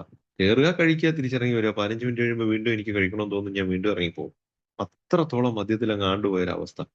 പക്ഷേ അവിടെ എങ്ങും അപ്പോഴെങ്ങും എനിക്കറിയാം ഞാൻ കഴിക്കുന്നത് തെറ്റാണെന്ന്. പക്ഷേ ഒരിക്കൽ പോലും അതീന്ന് മാറി നടക്കാൻ പറ്റിയില്ല. പക്ഷേ എപ്പോഴോ എവിടെയോ ഇരുന്നോണ്ട് എന്നെക്കാളും വലിയൊരു ശക്തിയുടെ അനുഗ്രഹം ആ ഒരു കാലഘട്ടത്തിൽ അങ്ങനെയൊക്കെ പോകുമ്പോഴത്തേക്ക് ഈശ്വര വിശ്വാസത്തിനൊന്നും ഒരു കുറവുമില്ലായിരുന്നു. നല്ല കടുത്ത ഈശ്വര വിശ്വാസമൊക്കെ ഉണ്ടെന്നുള്ള ഈശ്വര വിശ്വാസം ഉണ്ടായിരുന്നു. ഉണ്ടെന്നുള്ളതല്ലല്ലോ. എനിക്ക് നല്ല വിശ്വാസം ഉണ്ടായിരുന്നു. ഞാൻ അമ്പലങ്ങളില് പ്രാർത്ഥനയും കാര്യങ്ങളും കൂട്ടായ്മയിലേക്ക് വരുന്നതിന് തൊട്ട് മുമ്പുള്ള 1.25 വർഷം നിരന്തരമായി ഞാൻ നിർമ്മാല്യം തൊഴുന്ന ഒരാളായിരുന്നു. അത് ആ കാര്യങ്ങളൊക്കെ പറഞ്ഞാൽ അതിനൊക്കെ പ്രത്യേക കാരണങ്ങളുണ്ടായിരുന്നു. കാര്യം രാത്രി നന്നായിട്ട് മദ്യപിച്ചിട്ട് വരികയും പെട്ടെന്ന് തന്നെ ഓഫായി പോകുന്നൊരവസ്ഥ. ഞാനങ്ങ് ഉറക്കത്തിലേക്കാണ്ട് പോയി. എപ്പോഴും ഉറങ്ങിയെന്ന് പോലും അറിയാൻ വയ്യ. വെളുപ്പാങ്കാലമാകുമ്പോൾ ഉണരും. ഉണർന്നു കഴിയുമ്പോഴത്തേക്ക് രാത്രിയിൽ എപ്പോ വന്നു എന്താണെന്ന് അറിയാൻ വയ്യാത്തൊരു മാനസികാവസ്ഥ. ആ ഒരു അവസ്ഥയിൽ നിന്ന് രക്ഷപ്പെടാനായിട്ട് പതുക്കെ എഴുന്നേറ്റ് കുളിച്ച് രാവിലെ തൊട്ടടുത്തുള്ള ഒരു അമ്പലത്തിൽ പോയി നിർമ്മാല്യം തൊഴുത് വന്ന് നിൽക്കുമ്പോഴത്തേക്ക് വീട്ടിലെങ്ങും വലിയ പ്രശ്നങ്ങൾ ഉണ്ടാവത്തില്ല. പിന്നെ രാവിലെ എഴുന്നേറ്റ് കുളിച്ചൊക്കെ പോയിരുന്നു. അത്തരം സാഹചര്യങ്ങളാണ് ഞാൻ അമ്പലത്തിൽ പോയിരുന്നത് നിർമ്മാല്യത്തിന്. പക്ഷെ ശരിക്കും ഞാൻ അവിടെ പോയി നിന്നിട്ട് പ്രാർത്ഥിക്കുമായിരുന്നു. ഞാൻ കരഞ്ഞു പ്രാർത്ഥിക്കുമായിരുന്നു. എന്നെ എന്താ ഇങ്ങനെ ആക്കിയെന്ന്. അപ്പൊ അത്തരത്തിലൊക്കെ പ്രാർത്ഥനയൊക്കെ നടന്നിരുന്നെങ്കിലും എന്റെ കുടിയുന്നതൊന്നും എന്നെ പിന്നിലോട്ട് വലിച്ചില്ല എന്നുള്ളതാണ്. ഞാൻ അവിടെ നിന്നുകൊണ്ട് തന്നെ പ്രാർത്ഥിക്കുമ്പോഴത്തേക്ക് എന്നെ പറയുകയും ചെയ്യും. എന്നെ ഇങ്ങനെ ആക്കിയതും, എന്നെ ഇങ്ങനെ കുടിപ്പിക്കുന്നതും, അതിനുള്ള സാഹചര്യങ്ങളെല്ലാം ഒരുക്കി തരുന്നതും ഭഗവാനല്ലേ എന്ന് പോലും ചിന്തിക്കുന്ന ഒരു അവസ്ഥയിലാണ് ഞാൻ അവിടെ പ്രാർത്ഥിച്ചുകൊണ്ടിരുന്നത്. എന്നാൽ ഈ സാഹചര്യത്തില് ഇത്രയൊക്കെ ആയിരിക്കുമ്പോൾ പോലും ആൽക്കഹോളിക്സ് അനോണിമസ് എന്ന കൂട്ടായ്മയെ കേൾക്കാനും കാണാനും അതിലേക്ക് കടന്നു ചെല്ലാനായിട്ട് എനിക്കൊരു മനസ്സും തന്നത് തീർച്ചയായിട്ടും ഈ പറഞ്ഞ എന്നെക്കാളും വലിയൊരു ശക്തി തന്നെയായിരുന്നു. മറ്റു പലരും പറഞ്ഞത് ചെയ്യാൻ കഴിയാതിരുന്ന സമയത്ത് ഇത്തരത്തിൽ എന്റെ ഉള്ളിൽ ഒരു തോന്നലുണ്ടാക്കി. തീർച്ചയായിട്ടും എനിക്കത് ഉൾക്കൊള്ളാനായിട്ട് പറ്റിയെന്നുള്ളതാണ്. പലപ്പോഴും പലയിടത്തും നമ്മൾ മീറ്റിംഗ് ഹാളിലൊക്കെ നമുക്ക് ഈശ്വര വിശ്വാസമൊക്കെ ഇല്ലാതെ പലരും ഇതിനകത്ത് വരുന്ന ഞാനൊക്കെ ഏതാണ്ട് അവസാന സമയങ്ങളിൽ ഈശ്വരനുണ്ട് പക്ഷെ എന്നിൽ പ്രവർത്തിക്കുന്നില്ല എന്നൊക്കെ ഉള്ള ഒരു അവസ്ഥയിലേക്കൊക്കെ ഞാനും പോയിരുന്നു. എന്നിലൊന്നും പ്രവർത്തിക്കുന്നില്ല. ഈശ്വരനൊക്കെ എവിടെയോ ഉണ്ട് എന്നുള്ളൊരു ധാരണയായിരുന്നു. പക്ഷേ കൂട്ടായ്മയിൽ വന്നതിന് ശേഷം കൃത്യമായിട്ടും എനിക്കത് ഉൾക്കൊള്ളാൻ പറ്റി. തീർച്ചയായിട്ടും വലിയൊരു ശക്തിയുടെ അനുഗ്രഹം ഉള്ളതുകൊണ്ട് മാത്രം തന്നെയാണ് എനിക്ക് ആൽക്കഹോളിക്സ് അനോണിമസ് എന്ന് കേൾക്കാനും കാണാനും ഇതിന്റെ ഉള്ളിൽ വരാനും ഒക്കെ ഒരു അവസരം ഉണ്ടായെന്നുള്ള കാര്യം എനിക്ക് മനസ്സിലായെന്നുള്ളതാണ്. അപ്പോ ആ ഒരു വിശ്വാസത്തിലേക്ക് തീർച്ചയായിട്ടും വിട്ടുകൊടുക്കാൻ അപ്പോ കൂട്ടായ്മയിൽ വന്നപ്പോഴത്തേക്ക് നിങ്ങളുടെ വിശ്വാസത്തിനനുസരിച്ചുള്ള വിശ്വാസത്തിലൂടെ യാത്ര ചെയ്യാനൊക്കെ ഉള്ള സ്വാതന്ത്ര്യം അവര് തന്നു. അതുകൊണ്ട് തന്നെ ആ ഒരു വലിയ ശക്തിക്ക് ഒരു പ്രത്യേക ഭാഷയോ, വേഷമോ, പേരോ ഒന്നും പറഞ്ഞു തന്നില്ല. ആ ഒരു ഹയർ പവർ എന്നുള്ള ഒരു കൺസെപ്റ്റിലേക്ക് പൊയ്ക്കോളാൻ പറഞ്ഞപ്പോഴത്തേക്ക് അതൊരു അല്പം ഒരു സ്വാതന്ത്ര്യം കിട്ടിയതുപോലെ എനിക്ക് തോന്നി എന്നുള്ളതാണ്. ഏതെങ്കിലും ഒരു ദൈവത്തിന്റെ പേര് പറഞ്ഞിട്ട് അതായിരുന്നു എന്ന് പറഞ്ഞിരുന്നെങ്കിൽ ഒരു പക്ഷേ ഇത്രത്തോളം സ്വാതന്ത്ര്യം എനിക്ക് വരൂലായിരുന്നു. അവനവന്റെ കാഴ്ചപ്പാടിലുള്ള ഒരു വലിയ ശക്തിയെ കണ്ടെത്തി മുന്നോട്ട് പോകാനൊക്കെ പറഞ്ഞപ്പോഴത്തേക്ക് തീർച്ചയായിട്ടും അത് വളരെ സഹായകരമായി എന്നുള്ളതാണ്.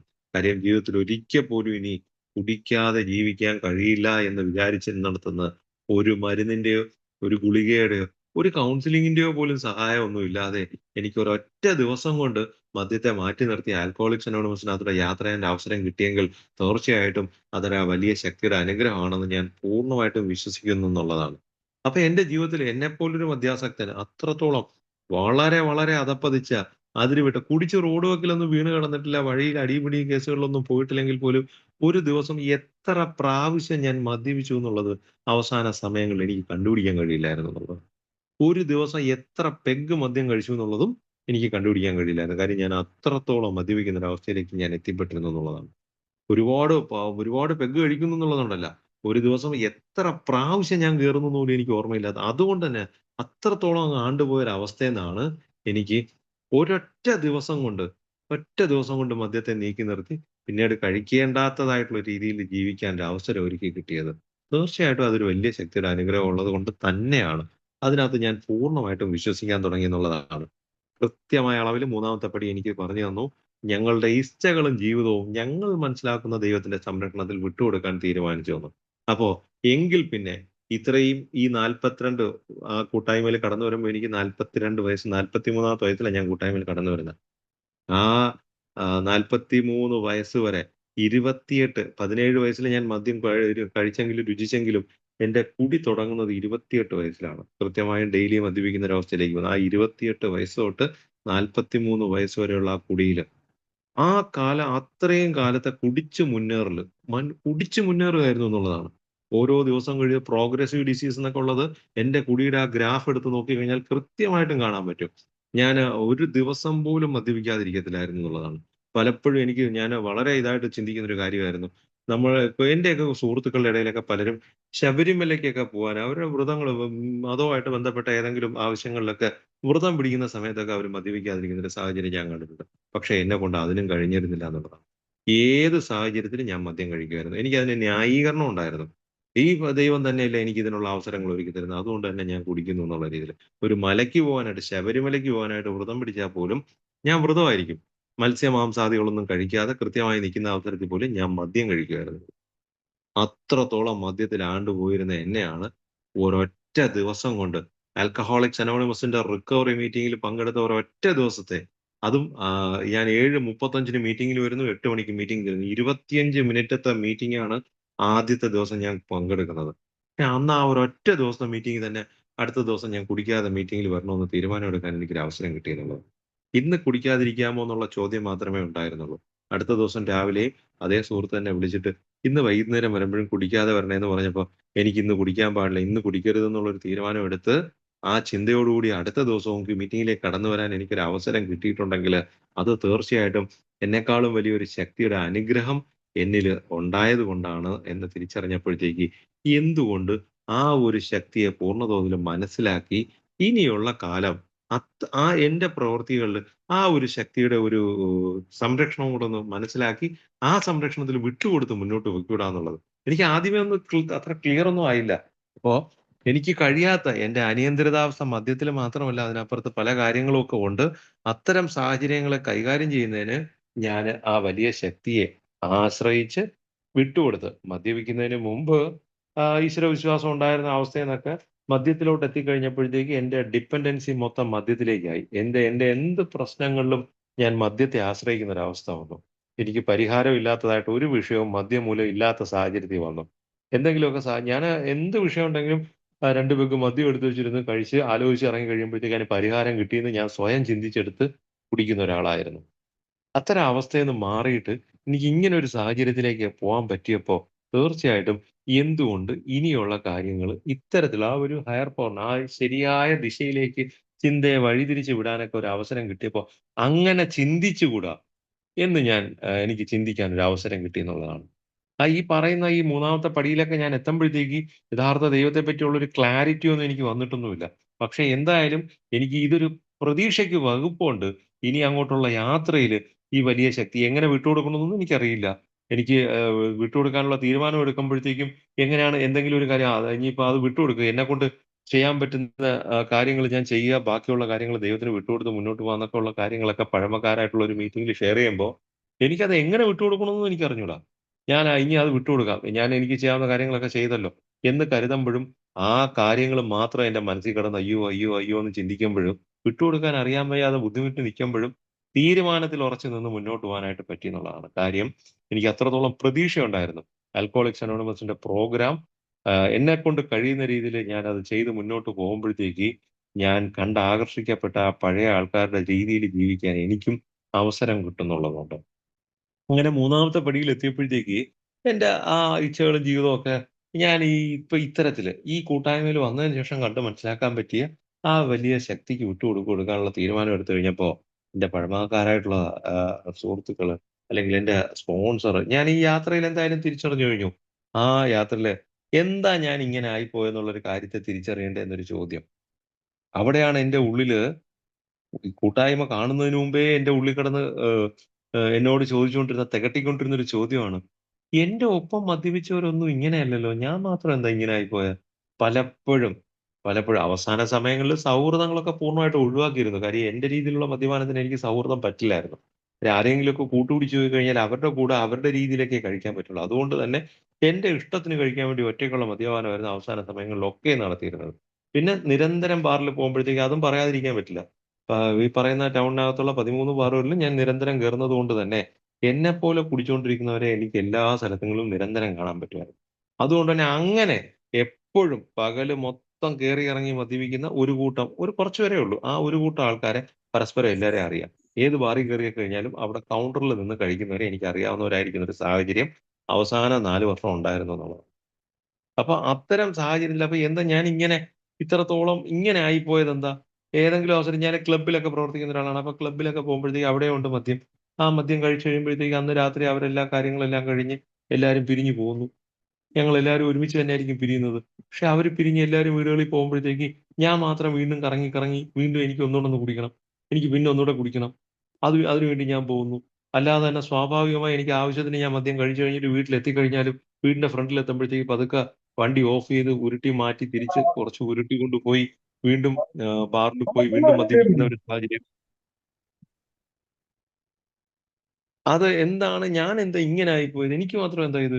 അടുത്ത ദിവസം രാവിലെ എൻ്റെ ഒപ്പം ഞായറാഴ്ചകളിലൊക്കെ സുഹൃത്തുക്കൾ എല്ലാവരും കൂടെ ചേർന്നിട്ട്, അതൊക്കെ തുടക്കത്തിൽ തന്നെയുള്ള എല്ലാവരും കൂടെ ചേർന്ന് കഴിക്കുന്ന സമയത്ത് ഞായറാഴ്ച രാത്രിയില് ഒരു സന്തോഷം എന്നൊക്കെ ഉള്ള രീതിയിൽ എല്ലാവരും കൂടെ ചേർന്ന് കഴിക്കുകയും രാവിലെ ആകുമ്പോഴത്തേക്ക് അവരൊരു തിങ്കളാഴ്ച ജോലിക്ക് പോകുമ്പോഴത്തേക്ക് ഞാൻ മാത്രം ഹാങ് ഓവർ പിടിച്ചിട്ട് തിങ്കളാഴ്ച രാവിലെ ഒരു ശകലം കഴിക്കാനായിട്ട് എന്താ മാർഗം എന്ന് അന്വേഷിച്ച് നടക്കുകയും ചെയ്യുന്ന ഒരവസ്ഥ. ഇതൊക്കെ തുടക്കത്തിലേ തന്നെ ഉണ്ടായിരുന്നു.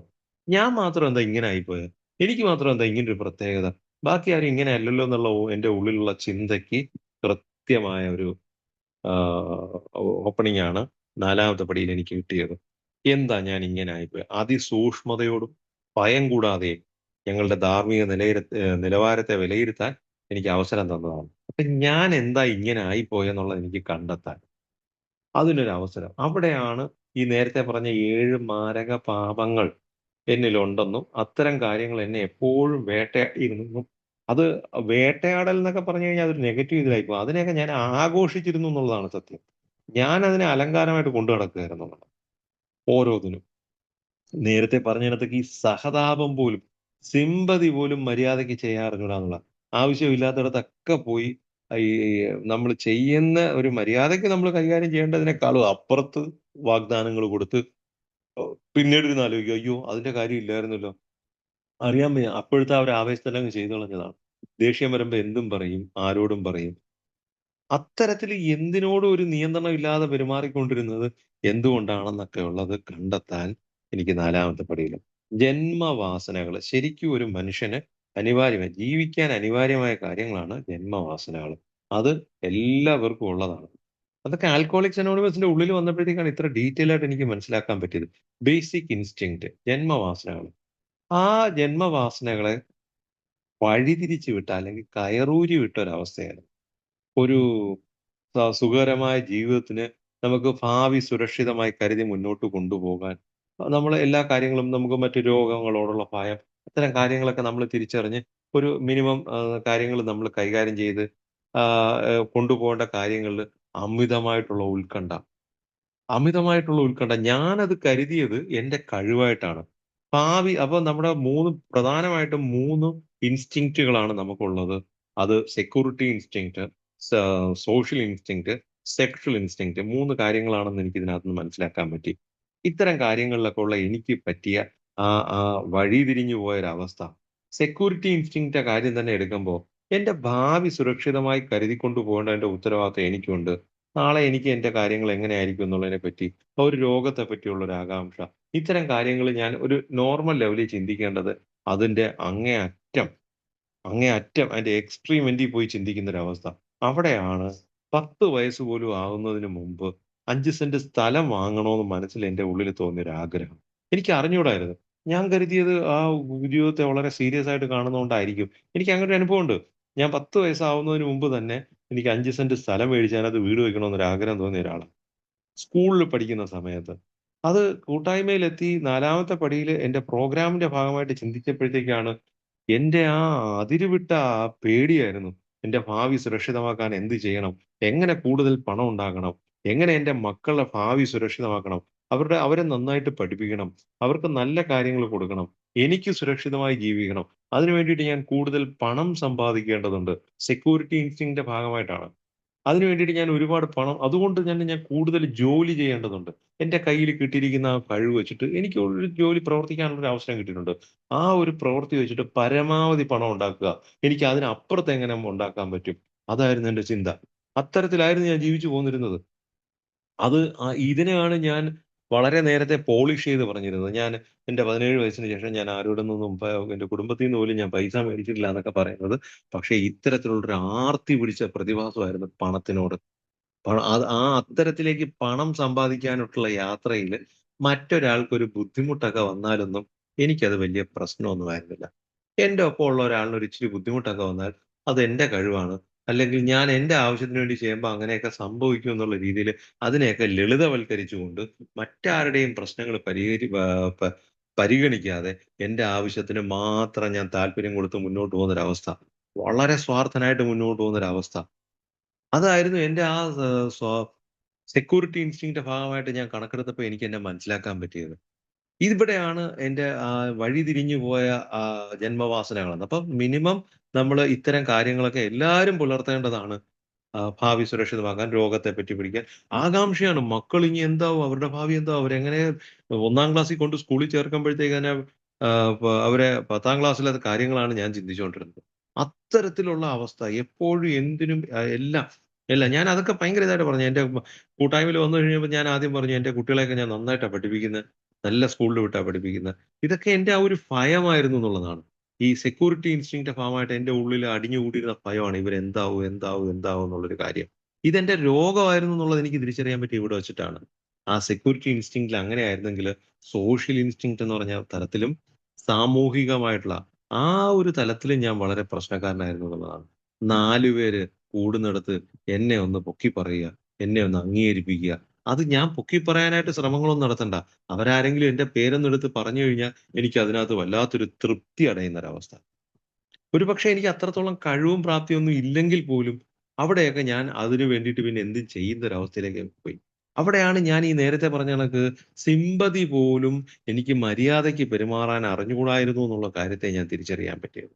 കാര്യം ആരെങ്കിലും എന്തെങ്കിലുമൊക്കെ പറഞ്ഞ്, ആ ഷൈജുവിന്റെ അടുത്ത് പറഞ്ഞു കഴിഞ്ഞാൽ ആ കാര്യങ്ങൾ അവർ വേണ്ട രീതിയിലൊക്കെ പ്രവർത്തിച്ചു തരും എന്നൊക്കെ പറയും. ക്ലബ്ബിൽ ആ ഒരു അങ്ങനെ സോഷ്യൽ പ്രവർത്തനങ്ങളൊക്കെ ഉള്ളിടത്ത് തന്നെ എന്തിന് എന്തിന് ഞാൻ എന്റെ ഞാനത് എന്റെ ഒരു സ്ഥാപനത്തില് എന്റെ മെയിനായിട്ട് നിന്ന ഒരു സ്റ്റാഫ് പെട്ടെന്ന് അവിടുന്ന് പോയപ്പോഴത്തേക്ക് അയാള് ഒരു സാഹചര്യത്തിൽ അയാള് പോയി. പോയ സമയത്തേക്ക് ഞാൻ ഇനി അങ്ങോട്ട് എങ്ങനെ മുന്നോട്ട് പോകും? ഞാൻ പ്രസ്സിന്ന് പുറത്തോട്ട് ഇറങ്ങി കഴിയുമ്പോഴത്തേക്ക് അവിടെ എല്ലാ കാര്യങ്ങളും കൈകാര്യം ചെയ്യുന്നത് ആ മനുഷ്യനായിരുന്നു. ഒരു കസ്റ്റമർ വന്നു കഴിഞ്ഞാൽ ഡീൽ ചെയ്യുന്നത്. അപ്പൊ അയാൾ ഇല്ലാതാകുമ്പോ എനിക്ക് ഇനി എന്ത് ചെയ്യും എന്നുള്ളതിന്റെ ഭയങ്കരമായ പേടി കാരണം ഞാൻ ഞങ്ങളുടെ മറ്റൊരു സ്റ്റാഫിനെ, ഒരു ലേഡി സ്റ്റാഫിനെ ഞാൻ ആ ലെവലിലേക്ക് മുന്നോട്ട് കൊണ്ടുപോകുന്നു. അവർക്ക് അതിനുള്ള പ്രാപ്തിയൊന്നും ഉള്ളവരായിരുന്നില്ല. പക്ഷെ ഞാൻ അവരെ ഫ്രണ്ടിൽ കൊണ്ടുവന്ന് അവരെ നിർത്തി സംസാരിപ്പിക്കുകയും അവരെ കൊണ്ട് കാര്യങ്ങൾ പറയുകയും ചെയ്തു. അവരെ കൂടുതൽ പ്രൊമോട്ട് ചെയ്യാൻ വേണ്ടിയിട്ട് അവര് കൂടുതൽ ഊർജ്ജം ഉൾക്കൊണ്ട് അവരാ ഒരു അവരുടെ ഒരു ആത്മാർത്ഥത കൂടട്ടെ എന്നുള്ള രീതിയിൽ ഞാൻ അവർക്ക് അന്ന് പറഞ്ഞത് അവരുടെ മോളുടെ വിവാഹം വന്നപ്പോഴത്തേക്ക് ആ കല്യാണത്തിന്റെ ചെലവ് സ്വർണ്ണം ഉൾപ്പെടുന്നൊന്നുമല്ല. സ്വർണ്ണം ഉൾപ്പെടെ അല്ലാതെ ആ വിവാഹത്തിന്റെ ചെലവ് കാര്യങ്ങളെല്ലാം ഞാൻ ചെയ്തോളാം എന്ന് വാക്ക് കൊടുത്തു. ഞാൻ അത് ചെയ്തത് എന്തിനാന്ന് ചോദിച്ചു കഴിഞ്ഞാൽ, ആ സമയത്ത് ഞാൻ ബാറിൽ ഇരുന്നോണ്ടാണ് ഇവരെ നിയന്ത്രിക്കുന്നത്. ഇവര് ഫ്രണ്ടിലിരിക്കുകയും എനിക്ക് എന്റെ കസ്റ്റമേഴ്സ് ആരെങ്കിലും കടയിൽ വന്നു കഴിഞ്ഞാൽ എന്നെ സുരക്ഷിതമായി ഞാൻ ഏതെങ്കിലും വർക്കിന്റെ ആയിട്ട് എവിടെയാണെന്നൊക്കെ പറയുമ്പോഴത്തേക്കും, അത് ഇവരെ ഫ്രണ്ടിൽ നിർത്തി ഞാൻ കളിക്കുന്ന ഒരു അവസ്ഥ ഉണ്ടായിരുന്നത് കൊണ്ട് തന്നെ, അവരെ എനിക്ക് ആവശ്യമായിരുന്നുണ്ട്. അവര് കൂടുതൽ ഇതാവാൻ വേണ്ടിയിട്ട് അവരുടെ മോളുടെ വിവാഹത്തിന്റെ ഞാൻ പിന്നീടിരുന്ന് ആലോചിച്ചു. എനിക്കതിന്റെ അങ്ങനെ ഒരു ഉത്തരവാദിത്വം ഏൽക്കേണ്ട കാര്യമൊന്നും എനിക്കില്ലായിരുന്നു. അപ്പൊ ഈ മര്യാദയ്ക്ക് പെരുമാറാൻ അറിഞ്ഞൂടാന്നുണ്ട്. അവിടെ ആളാവാൻ വേണ്ടി എന്തും ചെയ്യുന്ന ഒരവസ്ഥയിലേക്ക് അത്തരത്തില് കൂട്ടായ്മയിൽ എത്തിയതിന് ശേഷമൊക്കെ ഈ പ്രശ്നങ്ങൾ ഉണ്ടായിരുന്നു. കൂട്ടായ്മയിൽ വന്നതിന് ശേഷവും അതൊക്കെ അത്തരത്തിലൊക്കെ സംസാരിക്കാൻ പോവാണെങ്കിൽ ഒരുപാട് വിശാലമായിട്ട് പോകും.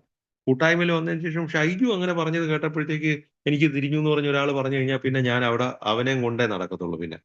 അത്തരത്തില് ഈ പടി കൃത്യമായി എനിക്ക് ഇത്തരം കാര്യങ്ങൾ തിരിച്ചറിയാൻ പറ്റുന്നതിന് തൊട്ട് മുമ്പ് വരെ ഏത് സാഹചര്യത്തിൽ ആരെങ്കിലും എവിടെയെങ്കിലും എന്നെ ഒന്ന് ഇച്ചിരി ഒന്ന് ഉയർത്തി പറഞ്ഞാൽ, പൊക്കി പറഞ്ഞാൽ, എന്റെ പേര് കണ്ടു കഴിഞ്ഞാൽ, കേട്ട് കഴിഞ്ഞാൽ എനിക്ക് അതിനകത്തൊരു വലിയ തൃപ്തി, സന്തോഷം. കാര്യം എനിക്ക് തന്നെ നല്ല ധാരണയുണ്ട് എനിക്ക് അത്രത്തോളം കഴിവില്ലായിരുന്നു എന്നുള്ളത്.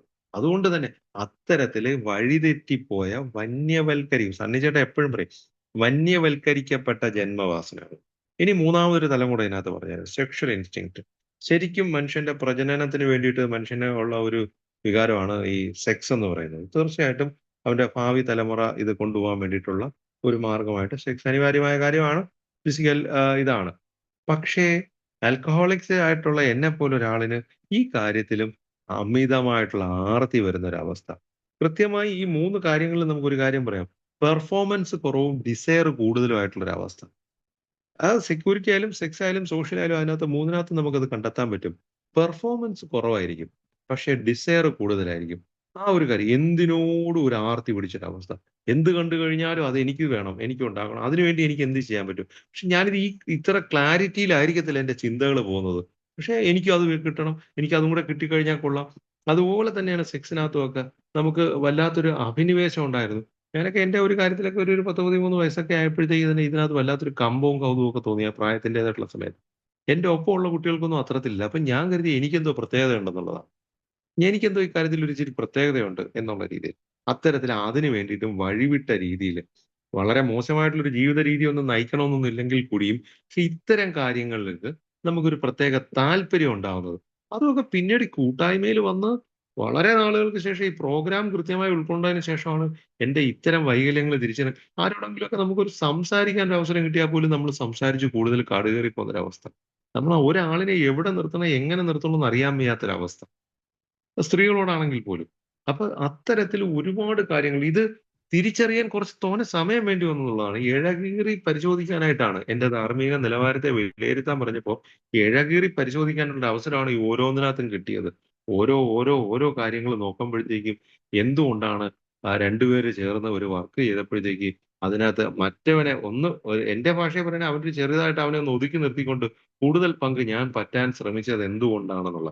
എന്റെ കഴിവുകൊണ്ടാണ് അല്ലെങ്കിൽ അവന് അത്രയും കഴിവുള്ളതുകൊണ്ട് അവന് അത് മതി എന്ന് ഞാൻ അത് ചെയ്ത് എന്റെ സാമർത്ഥ്യം കൊണ്ട് അത്തരത്തിൽ ചെയ്തിരുന്നത് എന്റെ ആ ആർത്തി എന്നുള്ള പ്രതിഭാസമായിരുന്നു എന്നുള്ളത് തിരിച്ചറിയാൻ എനിക്ക് എന്റെ നിലവാരം പരിശോധിച്ചപ്പോഴത്തേക്കും മാത്രമേ എനിക്ക് പറ്റിയുള്ളൂ എന്നുള്ളതാണ്. അങ്ങനെ എന്റെ 4ാമത്തെ പടിയിൽ ശരിക്കും ആൽക്കഹോളിക്സ് അനോണിമസിനകത്ത് അവന് ആത്മനെ അറിയുന്ന നമ്മുടെ ജോസഫ് സാർ എപ്പോഴും പറയും ആത്മനെ അറിയുന്ന പ്രോഗ്രാമാണെന്ന് തൊടുപുഴ. അപ്പൊ അത് അദ്ദേഹം പറയുന്ന പോലെ നമ്മളെ തിരിച്ചറിയാൻ, അവനവനെ തിരിച്ചറിയാൻ ഈ 4ാമത്തെ പടിയില് കൃത്യമായും കഴിയുമെന്നുള്ളതാണ്. 4ാമത്തെ പടിയില് നമുക്ക് ഇത്തരത്തില് അവനവനെ ഇഴകീറി പരിശോധിച്ചെടുക്കാം. ഞാൻ പലപ്പോഴും ഈ ആഡംബരങ്ങളായി ഇതിനകത്ത് പറയുന്നുണ്ട് അസ്പഷ്ടങ്ങളായ ആഡംബരങ്ങളായി കൊണ്ട് നടക്കുമെന്നൊക്കെ പറയുന്നുണ്ട്. അത്തരത്തിൽ ആഡംബരങ്ങളായി കൊണ്ട് നടന്നിരുന്ന പല കാര്യങ്ങളും എന്റെ വൈകല്യങ്ങളായിരുന്നു എന്ന് എനിക്ക് കൃത്യമായി മനസ്സിലാക്കാൻ പറ്റിയെന്നുള്ളതാണ്. എനിക്കത് തിരിച്ചറിയാനേ പറ്റിയിട്ടുള്ളൂ. എനിക്ക് തിരിച്ചറിയാനേ പറ്റിയിട്ടുള്ളൂ. ഏതുപോലെ? പക്ഷെ ഇവിടെ വളരെ ഡീറ്റെയിൽ ആയിട്ട് ഇത് ഇപ്പം നമ്മൾ ഈ പ്രോഗ്രാം നമ്മൾ ഇന്നത്തെ ഈ പരിപാടിക്കകത്ത് നമ്മൾ ഈ പടികളെ വിശദീകരിക്കുകയാണ് ഞാൻ ചെയ്യുന്നത്. ഇത് മനസ്സിലാക്കിയതിന് ശേഷം, ഇത് ഉൾക്കൊണ്ടതിന് ശേഷം ഒരു സ്പോൺസറോടൊപ്പം ചേർന്ന് ഈ പടികള് യുണീക്കാണ് ഓരോ വ്യക്തികളും. ഓരോ വ്യക്തികളുടെയും പ്രശ്നങ്ങൾ യുണീക്കാണ്. കൃത്യമായി ഒറ്റയ്ക്ക് അവര് സ്വന്തമായിട്ട് പ്രാക്ടീസ് ചെയ്യാൻ ശ്രമിക്കുക എന്നുള്ളത് തന്നെയാണ് ഇതിനകത്ത്. ഒറ്റയ്ക്കെന്നല്ല സ്പോൺസറുമായിട്ട് ചേർന്ന് ഒറ്റയ്ക്ക് അത് പരിശീലിക്കാൻ ശ്രമിക്കുക എന്നുള്ളതാണ്. അപ്പൊ എന്റെ അത്തരം വൈകല്യങ്ങളെ എനിക്ക് തിരിച്ചറിയാൻ പറ്റി എന്നുള്ളതാണ്. തിരിച്ചറിയാൻ പറ്റി. എനിക്ക് ഇങ്ങനെ കാര്യങ്ങളിലൊക്കെ എനിക്ക് പ്രശ്നങ്ങളുണ്ട് എന്നുള്ളൊരു കാര്യം. ഇത് ഒറ്റയടിക്ക് ഒരു ദിവസം കൊണ്ട് നടക്കുന്ന കാര്യങ്ങളല്ല. ഇതിനെ ഇഴകീറി പരിശോധിക്കാൻ അവസരങ്ങളുണ്ട്. സാമ്പത്തിക കാര്യത്തില് ഞാൻ എങ്ങനെയായിരുന്നു എന്നുള്ളത്, എന്റെ കുഞ്ഞുനാള് മുതലുള്ള കാര്യങ്ങൾ എടുക്കാൻ. അപ്പൊ ഇത്രയും കുഞ്ഞുനാളിലുള്ള കാര്യങ്ങൾ ഓർത്തെടുക്കാൻ പറ്റുമോ? അല്ലെങ്കിൽ അത്രയൊക്കെ കാര്യങ്ങളുണ്ടോ എന്ന് ചോദിച്ചു കഴിഞ്ഞാൽ ആത്മാർത്ഥമായിട്ട് നമ്മൾ ഇതിനകത്തോട്ട് ശ്രമിച്ചു തുടങ്ങുമ്പോഴത്തേക്ക് ഞാൻ ആദ്യമായിട്ട് ബാറിൽ പോയി മദ്യപിച്ചത് എന്നാന്ന് പോലും എനിക്ക് കണ്ടുപിടിക്കാൻ പറ്റിയെന്നുള്ളതാണ്. എനിക്കതൊക്കെ ഓർമ്മയുണ്ടായിരുന്നു. പ്രീ ഡിഗ്രിക്ക് പഠിക്കുന്ന സമയത്ത് ഞാൻ ആദ്യമായിട്ട് ബാറിൽ പോകുന്നത് പ്രീ ഡിഗ്രിക്ക് ഫസ്റ്റ് ഇയർ പഠിക്കുമ്പോഴത്തേക്കാണ്. പക്ഷെ അത് എന്നായിരുന്നു ഏകദേശം ഡേറ്റ് വരെ കണ്ടുപിടിക്കാന് അത്തരത്തില് കാര്യം നമ്മളെ പഴയ കഥകള് അന്നേ ആർത്തി ഉണ്ടായിരുന്നുള്ളൂ. ഒരു വാസന. മദ്യം കഴിക്കാൻ 16 വയസ്സിലാണ്. 16 വയസ്സേ ഉള്ളൂ അന്ന്. അന്ന് അന്ന് എന്റെ ഒരു സുഹൃത്ത് വിളിക്കുമ്പോഴത്തേക്ക് ആദ്യം എന്റെ ഉള്ളിൽ തോന്നി ഒരു പെഗ് കഴിക്കാൻ പോകുന്നു വരുന്നോ? പൈസ ഉണ്ടോ എന്ന് എന്റെടുത്ത് ചോദിക്കുമ്പോ ആദ്യം എന്റെ ഉള്ളിൽ തോന്നിയത് ഞാനൊരു പുരുഷനായി എന്നുള്ളതാണ്. കുടിക്കാൻ പോണോ വേണ്ടേന്നല്ല ഞാൻ ചിന്തിച്ചത്. എന്നെ ഒരാള് മദ്യപിക്കാൻ വിളിക്കുന്ന അവസ്ഥയിലേക്ക് ഞാൻ വലുതായി എന്നാണ് എന്റെ ഉള്ളില്. എനിക്ക് മദ്യം കഴിക്കാനുള്ള ആഗ്രഹം കൊണ്ടൊന്നുമല്ല ഞാൻ പോയത്. ശരിക്കും ഞാൻ പോയത് എന്റെ പൗരുഷം കാണിക്കാൻ വേണ്ടിയാ. ഞാനൊരു പുരുഷനായി, ഞാനൊരു യുവാവായി, വലിയ ആളായെന്ന് കാണിക്കാൻ വേണ്ടിയിട്ട് തന്നെയാ ഞാൻ ആദ്യമായിട്ട് ബാറിൽ പോകുന്നത്. പക്ഷേ എന്നെപ്പോലൊരാളിന് അത് തുടക്കം കുറിക്കാൻ ഒരു അവസരമായെന്ന് മാത്രമേ ഉള്ളൂ. പിന്നീടത് കുടിച്ച് മുന്നേറുക മാത്രമേ എനിക്ക് ചെയ്യാൻ പറ്റിയിട്ടുണ്ടായിരുന്നുള്ളൂ. അപ്പൊ അത്തരത്തില് ഈ 4ാമത്തെ പടിയിലെത്തിയപ്പോഴത്തേക്ക് എനിക്ക് കൃത്യമായി തിരിച്ചറിയാൻ പറ്റി. ആൽക്കഹോളിക്സ് അനോണിമസിന്റെ കൂട്ടായ്മയ്ക്കുള്ളിൽ വന്നതിന് ശേഷമാണ് ഞാൻ മദ്യത്തിന് മുന്നിൽ ശക്തിഹീനനാണെന്നുള്ള കാര്യം കൃത്യമായി എനിക്ക് മനസ്സിലാക്കാൻ പറ്റിയത്. മീറ്റിംഗ് ഹാളിന്റെ ഉള്ളിൽ എത്തിയപ്പോഴത്തേക്ക് ഓരോരുത്തരും അവിടെ വന്ന് അവരുടെ ഹൃദയം തുറന്ന് സംസാരിക്കുന്നത് കേട്ടപ്പോഴത്തേക്ക് ആദ്യമേ എനിക്ക് ഭയങ്കര ജാള്യതയായിരുന്നു.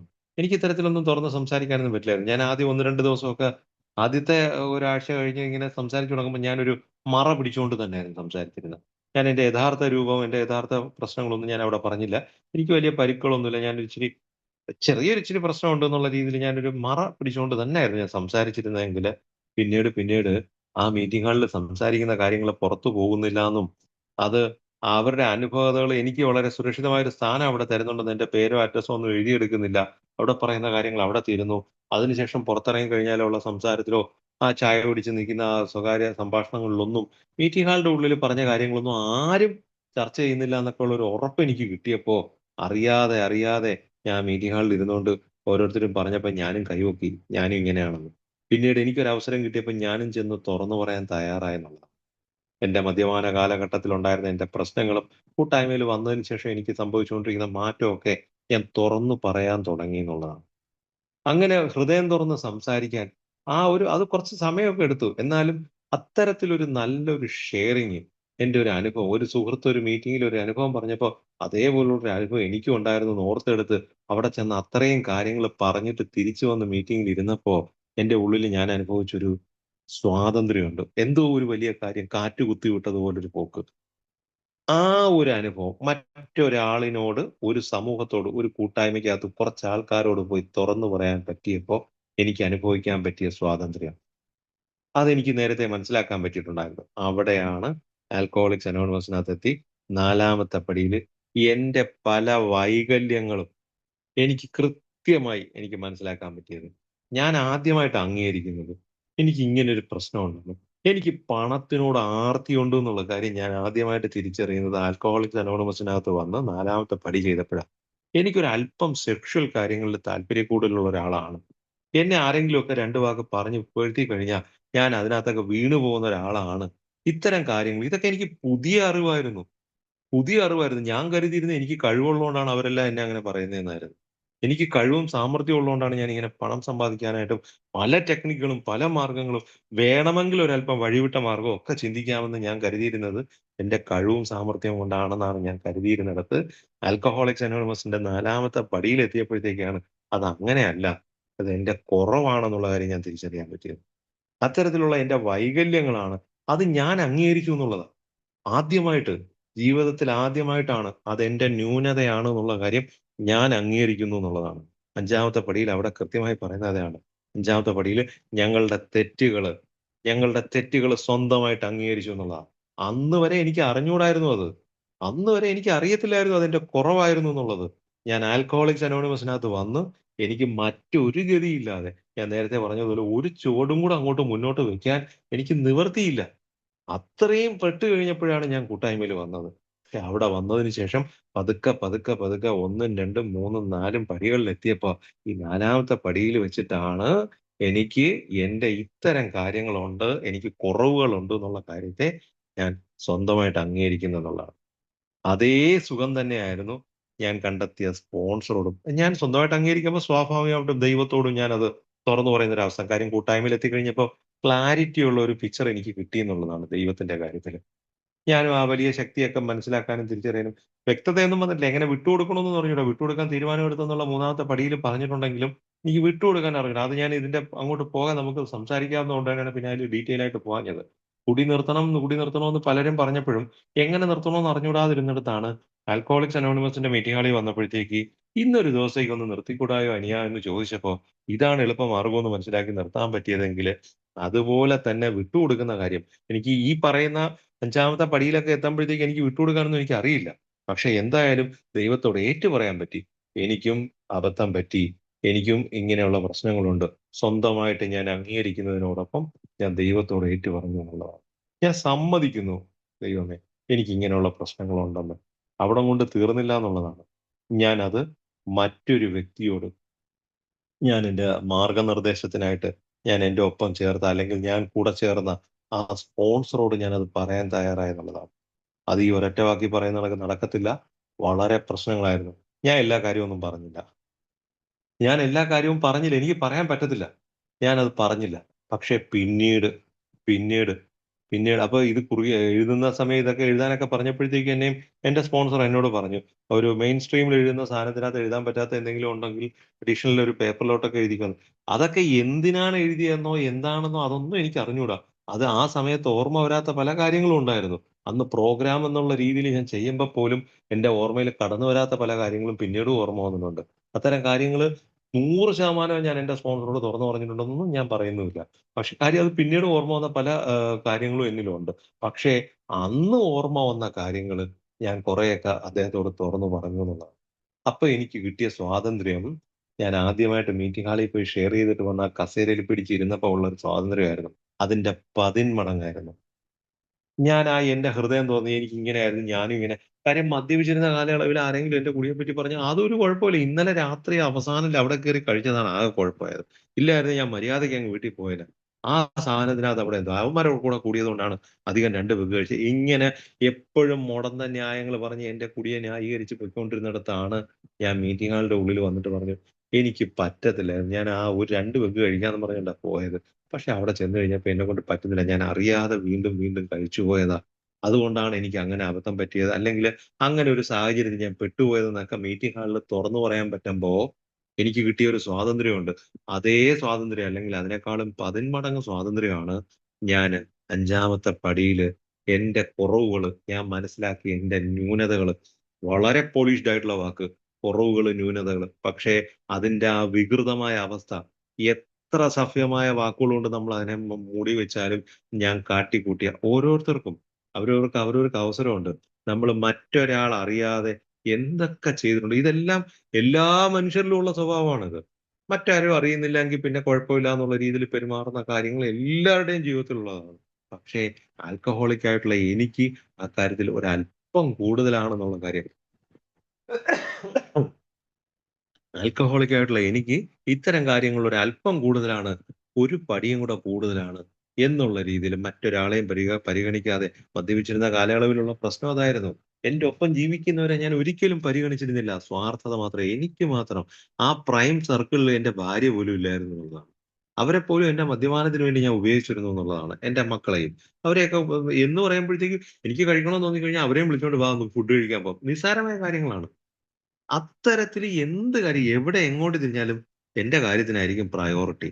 അത്തരത്തില് പെരുമാറിയിരുന്നിടത്ത് അത്തരം പ്രശ്നങ്ങൾ കൊണ്ട് ഞാൻ ജീവിതത്തിൽ കാട്ടിക്കൂട്ടിയ കാര്യങ്ങള് ഏതൊക്കെ കാര്യങ്ങളിൽ ഏതൊക്കെ അറ്റം വരെ ഞാൻ പോയിരുന്നു എന്നുള്ളത് ഇഴ കീറി എടുക്കാൻ എനിക്ക് 4ാമത്തെ പടിയിൽ പറ്റിയത് ഞാൻ ആത്മാർത്ഥമായിട്ട് ഞാൻ അത് ഏൽക്കുകയും ഞാൻ ആ ദൈവത്തോട് സമ്മതിക്കുകയും എന്റെ സ്പോൺസറോട് ഏറ്റു പറയാൻ ഞാൻ തയ്യാറാവുകയും ചെയ്തു എന്നുള്ളതാണ്. അത് ആ ഒരു കാര്യത്തിൽ എത്തിയപ്പോഴത്തേക്ക് വല്ലാത്തൊരു സ്വാതന്ത്ര്യം അനുഭവിച്ചു എന്നുള്ളതാണ്. വല്ലാത്തൊരു സ്വാതന്ത്ര്യം. കാര്യങ്ങൾ കുറച്ച് ക്ലാരിറ്റി വന്നു എന്നുള്ളതേ ഉള്ളൂ. എനിക്ക് എന്നെപ്പറ്റി കുറച്ച് ധാരണയുണ്ടായി. അതിനപ്പുറത്ത് എനിക്ക് ഒരു മാറ്റവും സംഭവിച്ചിട്ടില്ല. ഞാൻ ആസ് ഇറ്റ് ഈസ് എന്തായിരുന്നോ ആൽക്കഹോളിക്സ് അനോണിമസിനകത്ത് വന്നത്, അതുപോലെ തന്നെ കുടിക്കാതെ നിൽക്കുന്നുണ്ടായിരുന്നു എന്നേ ഉള്ളൂ. ഈ 5 പടികളായപ്പോഴത്തേക്ക് ഞാൻ ഏറ്റുപറഞ്ഞ് സമ്മതിച്ചു. എനിക്കിങ്ങനെ കുറവുകളുണ്ടെന്നുള്ളത്. അതിനപ്പുറത്ത് പിന്നീടാണ് അടുത്ത പടിയിലേക്ക് 6ാമത്തെ പടിയിലേക്ക് പോകുന്നത്. ഞാന് എന്തായാലും ഇന്ന് ഇവിടം വരെ ഞാൻ നിർത്തുന്നതേ ഉള്ളൂ. 5 പടികൾ വരെ നടത്തുന്നുള്ളൂ. അടുത്ത ആഴ്ച നമുക്ക് ഇതേ സമയത്ത് 6 മുതൽ 12 വരെയുള്ള പടികളിലേക്ക് നമുക്ക് പോകാം. അപ്പൊ ഇപ്പൊ നമ്മൾ എത്തി നിൽക്കുന്നത് മദ്യത്തിന് മുന്നിലുള്ള ശക്തിഹീനത അംഗീകരിച്ച് കൂട്ടായ്മയിൽ എത്തിയപ്പോ മദ്യം മാത്രമല്ല അതിനപ്പുറത്ത് പല വൈകല്യങ്ങളും ഉണ്ടെന്ന് തിരിച്ചറിയാൻ പറ്റി. ഇതിന് എനിക്കൊരു അവസരം തന്നത് എന്നെക്കാളും വലിയൊരു ശക്തി അല്ലെങ്കിൽ ഞാൻ ഇതുവരെ കണ്ടിട്ടും കേട്ടിട്ടും മനസ്സിലാക്കിയിട്ടും ഇല്ലാത്തൊരു തരത്തിലുള്ള ഒരു വലിയ ശക്തിയാണ്. അങ്ങനെയാണെങ്കിൽ എന്റെ ശിഷ്ട ജീവിതം ആ ഒരു ശക്തിക്ക് വിട്ടുകൊടുത്ത് മുന്നോട്ട് പോയാൽ എന്താന്നുള്ള ചിന്ത എന്നിൽ വന്നു. അതിനു വേണ്ടിയിട്ട് ഞാൻ എന്താണ് ഇങ്ങനെ ആയിപ്പോയെന്നുള്ള കാര്യങ്ങളെ കണ്ടെത്താൻ ഒരു അവസരം എനിക്ക് കിട്ടി. ആ അവസരത്തിലൂടെ ഞാൻ മനസ്സിലാക്കിയ കാര്യങ്ങളെ ഞാൻ അംഗീകരിച്ചു എന്നുള്ളതാണ്. മറ്റേത് ഞാൻ ഒരിക്കലും സമ്മതിച്ചില്ല. എനിക്കറിയാം എന്റെ കൂടി ഭയങ്കര പ്രശ്നമായിരുന്നു. ഞാൻ ഈ രാത്രി തോറും ഇങ്ങനെ ബാറുകൾ തോറും കേറി വരുന്നതൊക്കെ എനിക്കറിയാം. പക്ഷെ ഞാൻ ഒരിക്കലും സമ്മതിച്ചിട്ടില്ല എന്നുള്ളത്. പക്ഷെ ആൽക്കഹോളിക്സ് അനോണിമസിന്റെ ഉള്ളിൽ വന്നപ്പോ സമ്മതിക്കാൻ പറ്റി എന്നുള്ളതാണ്. 4ാമത്തെ പടിയിൽ എന്താ എനിക്ക് പറ്റിയത്? എന്തുകൊണ്ടാണ് ഞാൻ അങ്ങനെ കാണിച്ചത്? ആ ഒരു വിഷയത്തില് ഒരു പർട്ടിക്കുലർ സംഭവത്തില് ഞാൻ എന്താ അങ്ങനെ പെരുമാറി? എന്റെ ഇന്റൻഷൻ മറ്റേത് ഞാൻ വിചാരിച്ച എന്റെ കുട്ടികൾക്ക് കൂടുതൽ അവരുടെ സുരക്ഷിതത്വത്തിന് വേണ്ടി പണം സമ്പാദിക്കാൻ വേണ്ടിയിട്ടാണ് ഞാൻ അത്തരം ചെയ്യുന്നത്. അതൊന്നുമല്ല. എന്റെ ആർത്തിയായിരുന്നു എന്നുള്ളതാണ്. എന്റെ ഉള്ളിൽ അന്തർലീനമായിരുന്ന ഭയമാണ്. എങ്ങനെ ഞാൻ മുന്നോട്ട് പോകും? അപ്പൊ അടിസ്ഥാനപരമായി ഭയമായിരുന്നു എന്റെ പ്രശ്നം എന്നൊക്കെ ഉള്ളത് പതുക്കെ പതുക്കെ പതുക്കെ അരിച്ചരിച്ചരിച്ചരിച്ച് എന്റെ ചിന്തയിലേക്ക് കടന്നു വന്നു എന്നുള്ളതാണ്. 4ഉം 5ഉം പടികൾ ചെയ്തപ്പോഴത്തേക്ക് ഭയവും അതിലൂന്നി വിദ്വേഷവും നീരസത്തിലൂടെ വിദ്വേഷത്തിലേക്ക് പോയ ജീവിതമൊക്കെ എനിക്ക് മനസ്സിലാക്കാൻ പറ്റി. അതിനെപ്പറ്റിയൊക്കെ നമുക്ക് പറയേണ്ടതുണ്ട്. അടിസ്ഥാനപരമായി എന്റെ പ്രശ്നം ഭയമായിരുന്നു എന്നുള്ളതാണ്. ഏത് കാര്യത്തിനും എനിക്ക് ഭയമുണ്ട്. എന്നെ സമൂഹത്തിലെ ആളുകൾ അംഗീകരിക്കാതിരിക്കൂ. അപ്പൊ ആ അംഗീകരിക്കാൻ വേണ്ടിയിട്ട് ഞാൻ പല കോപ്രായങ്ങൾ കാണിച്ചിരുന്നു. അതാണ് എന്റെ സോഷ്യൽ ഇൻസ്റ്റിങ്ക്റ്റിൽ എനിക്ക് തെറ്റുപറ്റിയതെങ്കിൽ എന്റെ ഭാവി എന്താകുമെന്നുള്ള എന്റെ ഭയമായിരുന്നു എനിക്ക് സെക്യൂരിറ്റി ഇൻസ്റ്റിങ്ക്റ്റിൽ പ്രശ്നങ്ങൾ ഉണ്ടായതെങ്കിൽ എനിക്ക് എന്തെങ്കിലും കുറവ് വല്ലതും ഉണ്ടോ? എന്നെക്കൊണ്ട് പ്രാപ്തിയുണ്ടോ? അത് മറ്റുള്ളവരെക്കാളും കഴിവുള്ള ഒരാളാണെന്ന് ഞാൻ കാണിക്കാൻ വേണ്ടിയിട്ടൊക്കെ ഈ സെക്ഷുവൽ കാര്യങ്ങളിലൊക്കെ ഞാൻ കാണിച്ചിരുന്ന ഒരു പ്രാപ്തി കൂടുതലാണ് അത്തരം കാര്യങ്ങളിലൊക്കെ എനിക്ക് ഉണ്ടായതെന്ന് എനിക്ക് പൂർണ്ണമായിട്ട് അംഗീകരിക്കാനും ആ വലിയ ശക്തിയോട് ഏറ്റുപറയാനും മറ്റൊരാളിനോട് പറഞ്ഞ് ആ സ്വാതന്ത്ര്യം അനുഭവിക്കാൻ ഈ സ്പോൺസർ എന്നൊക്കെ പറയുന്നത് കൃത്യമായി സ്പോൺസർഷിപ്പ് എന്ന് പറഞ്ഞൊരു പാംലെറ്റ് ഉണ്ട്. അത് മനസ്സിലാക്കിയിട്ട് ആരെയാണ് സ്പോൺസർ ആക്കേണ്ടതെന്നുള്ളത് കൃത്യമായി മനസ്സിലാക്കി എങ്ങനെയാണ് ഒരു സ്പോൺസറുമായിട്ട് കൈകാര്യം ചെയ്യേണ്ടതെന്നുള്ള കൃത്യമായി മനസ്സിലാക്കിയിട്ട് വേണം കാര്യങ്ങൾ കൈകാര്യം ചെയ്യേണ്ടത്. അത് കാര്യം അതിനകത്തൊക്കെ ഒരു പാളിച്ച വന്നിട്ട് ഈ പ്രോഗ്രാം ചെയ്യുന്നതിൽ ഒരു ബുദ്ധിമുട്ടുണ്ടാവരുത്. കാര്യം ആൽക്കഹോളിക് ആയിട്ടുള്ള ഒരാളിനെ സംബന്ധിച്ചിടത്തോളം ഈ ആൽക്കഹോളിക്സ് അനോണിമസിന്റെ തത്വങ്ങൾ ജീവിതത്തിൽ പരിശീലിച്ച് മുന്നോട്ട് പോകാം എന്നുള്ളത് മരണം വരെയും ചെയ്യേണ്ട ഒരു കാര്യമാണ്. നമ്മളെ ജീവിതത്തെ ക്രമപ്പെടുത്തുന്ന ഒരു കാര്യമാണ്. അതിനകത്ത് എന്തെങ്കിലും ഒരു പരിമിതി വന്നിട്ട് എനിക്ക് ആ ചെയ്യുന്നതിൽ ഒരു ന്യൂനത വന്നു പോയാൽ തീർച്ചയായിട്ടും അതെനിക്ക് ജീവിതത്തിൽ വലിയൊരു നഷ്ടമായിരിക്കും. അതുകൊണ്ട് തന്നെ സ്പോൺസർ എന്നൊക്കെ പറയുന്നതിന് കൃത്യമായ ഒരു കാര്യങ്ങളുണ്ട്. അതെല്ലാം മനസ്സിലാക്കിയിട്ട് വേണം അതിന്റെ മുന്നോട്ട് പോകാൻ. ഇപ്പൊ നമ്മൾ ഇവിടെ ചെയ്യുന്നത് എങ്ങനെയാണ് ചെയ്യുന്നത് എന്നുള്ള കാര്യത്തെക്കുറിച്ച് മാത്രമാണ്. ഇപ്പൊ നമ്മൾ ഇന്നിപ്പോ 5ാമത്തെ പടിയിൽ കൊണ്ടുവന്ന് നിർത്തുകയാണ്. 6 മുതലുള്ള അടുത്ത ആഴ്ചത്തേക്ക് നമ്മൾ മാറ്റി വെക്കുകയാണ്. ഞാനതൊന്ന് സൂചിപ്പിച്ചിട്ടുണ്ടായിരുന്നു. ചിലപ്പോൾ അങ്ങനെ പോവുള്ളൂ എന്നുള്ളത്. എന്തായാലും ഞാൻ ഇവിടം വരെ പറഞ്ഞതിനകത്ത് എവിടെയെങ്കിലും എന്തെങ്കിലും കാര്യമായിട്ടൊരു സംശയം ഉണ്ടെങ്കിൽ എനിക്ക് പറ്റുന്ന രീതിയിൽ ഞാൻ അതൊന്ന് ക്ലിയർ ചെയ്യാം. നമുക്ക് മീറ്റിംഗ് തുടർന്ന് പോവാം. ഓക്കെ ചേട്ടാ. താങ്ക് യു ശ്രീചേട്ടാ. Thank you. ശ്രീചേട്ടൻ്റെ നമ്പർ ഒന്ന് ചാറ്റ് ബോക്സിൽ ഇട്ടേക്കുമോ? മറ്റുള്ളവർക്കൊക്കെ ഒന്ന് അങ്ങോട്ടും ഇങ്ങോട്ടും കമ്മ്യൂണിക്കേഷൻ ചെയ്യാം. ഓക്കെ. സെബാസ്റ്റ്യൻ ചേട്ടാ. ഓക്കെ രാജേഷ് ചേട്ടാ.